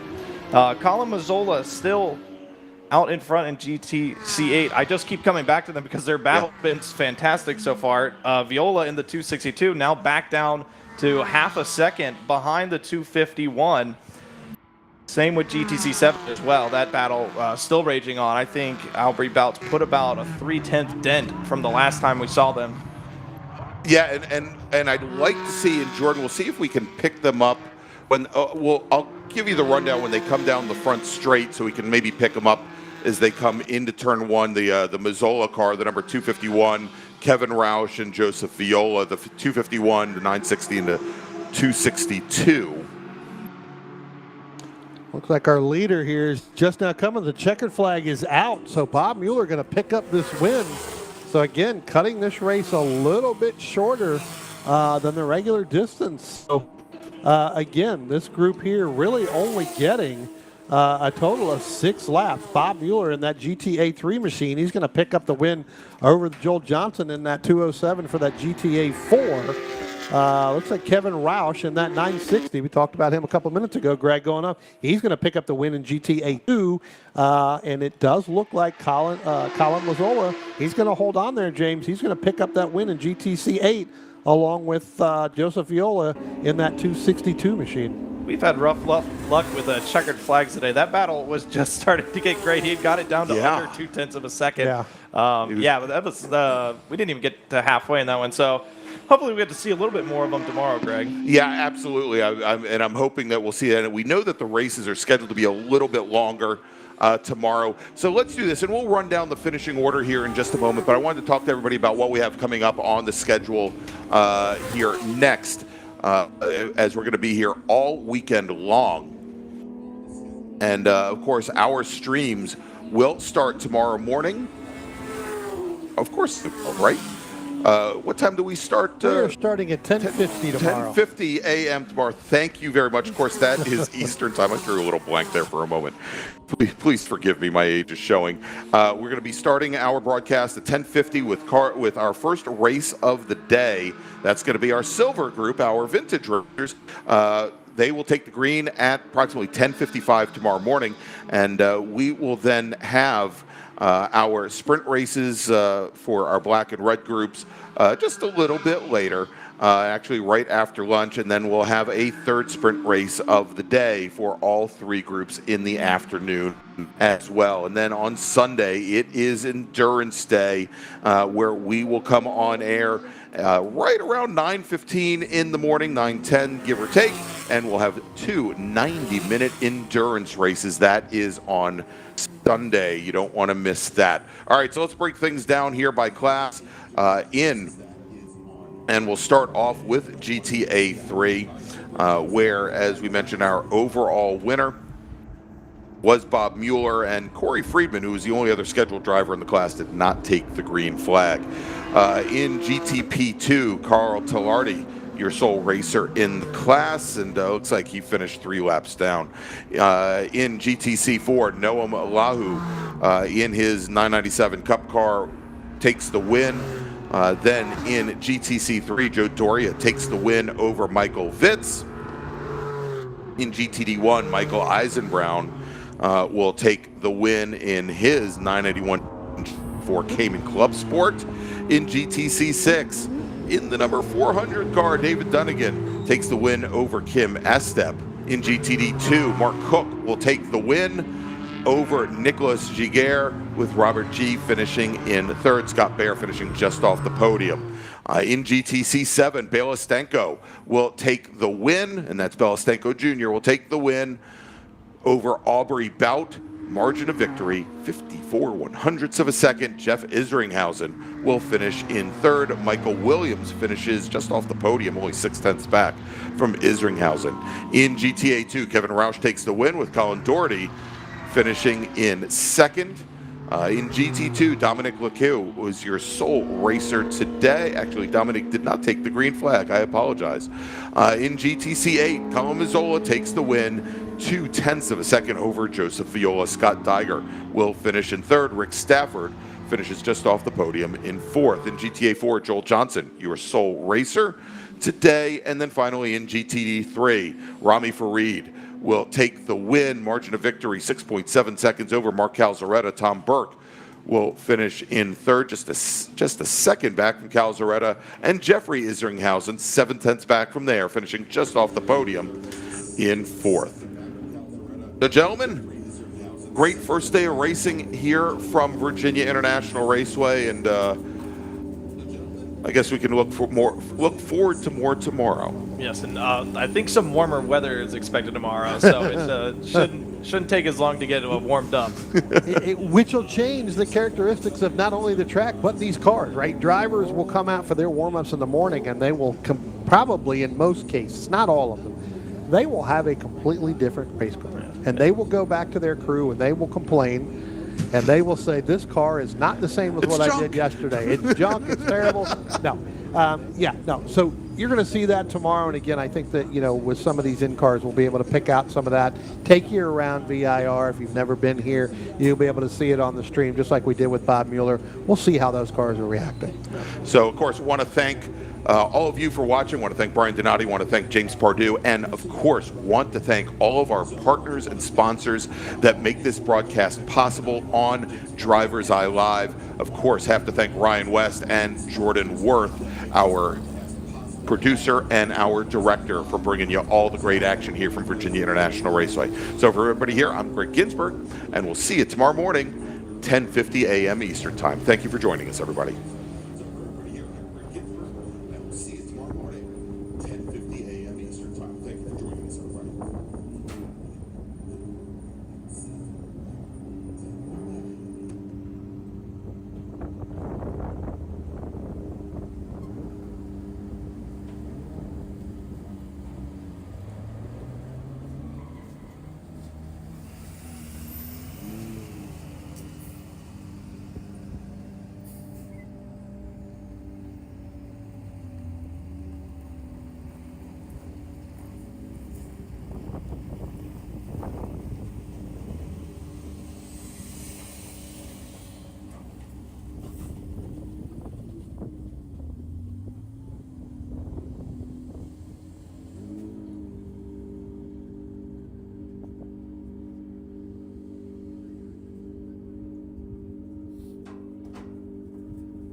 Snuck up on you.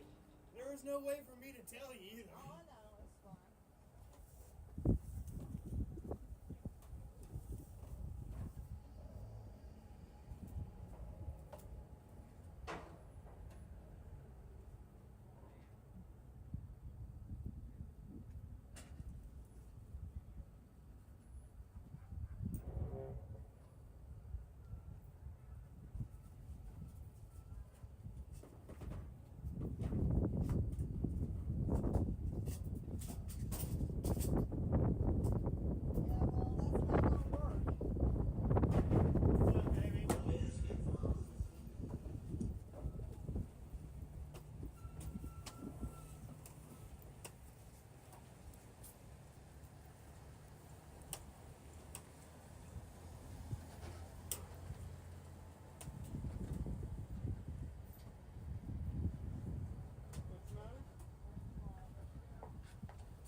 stairs suck ass.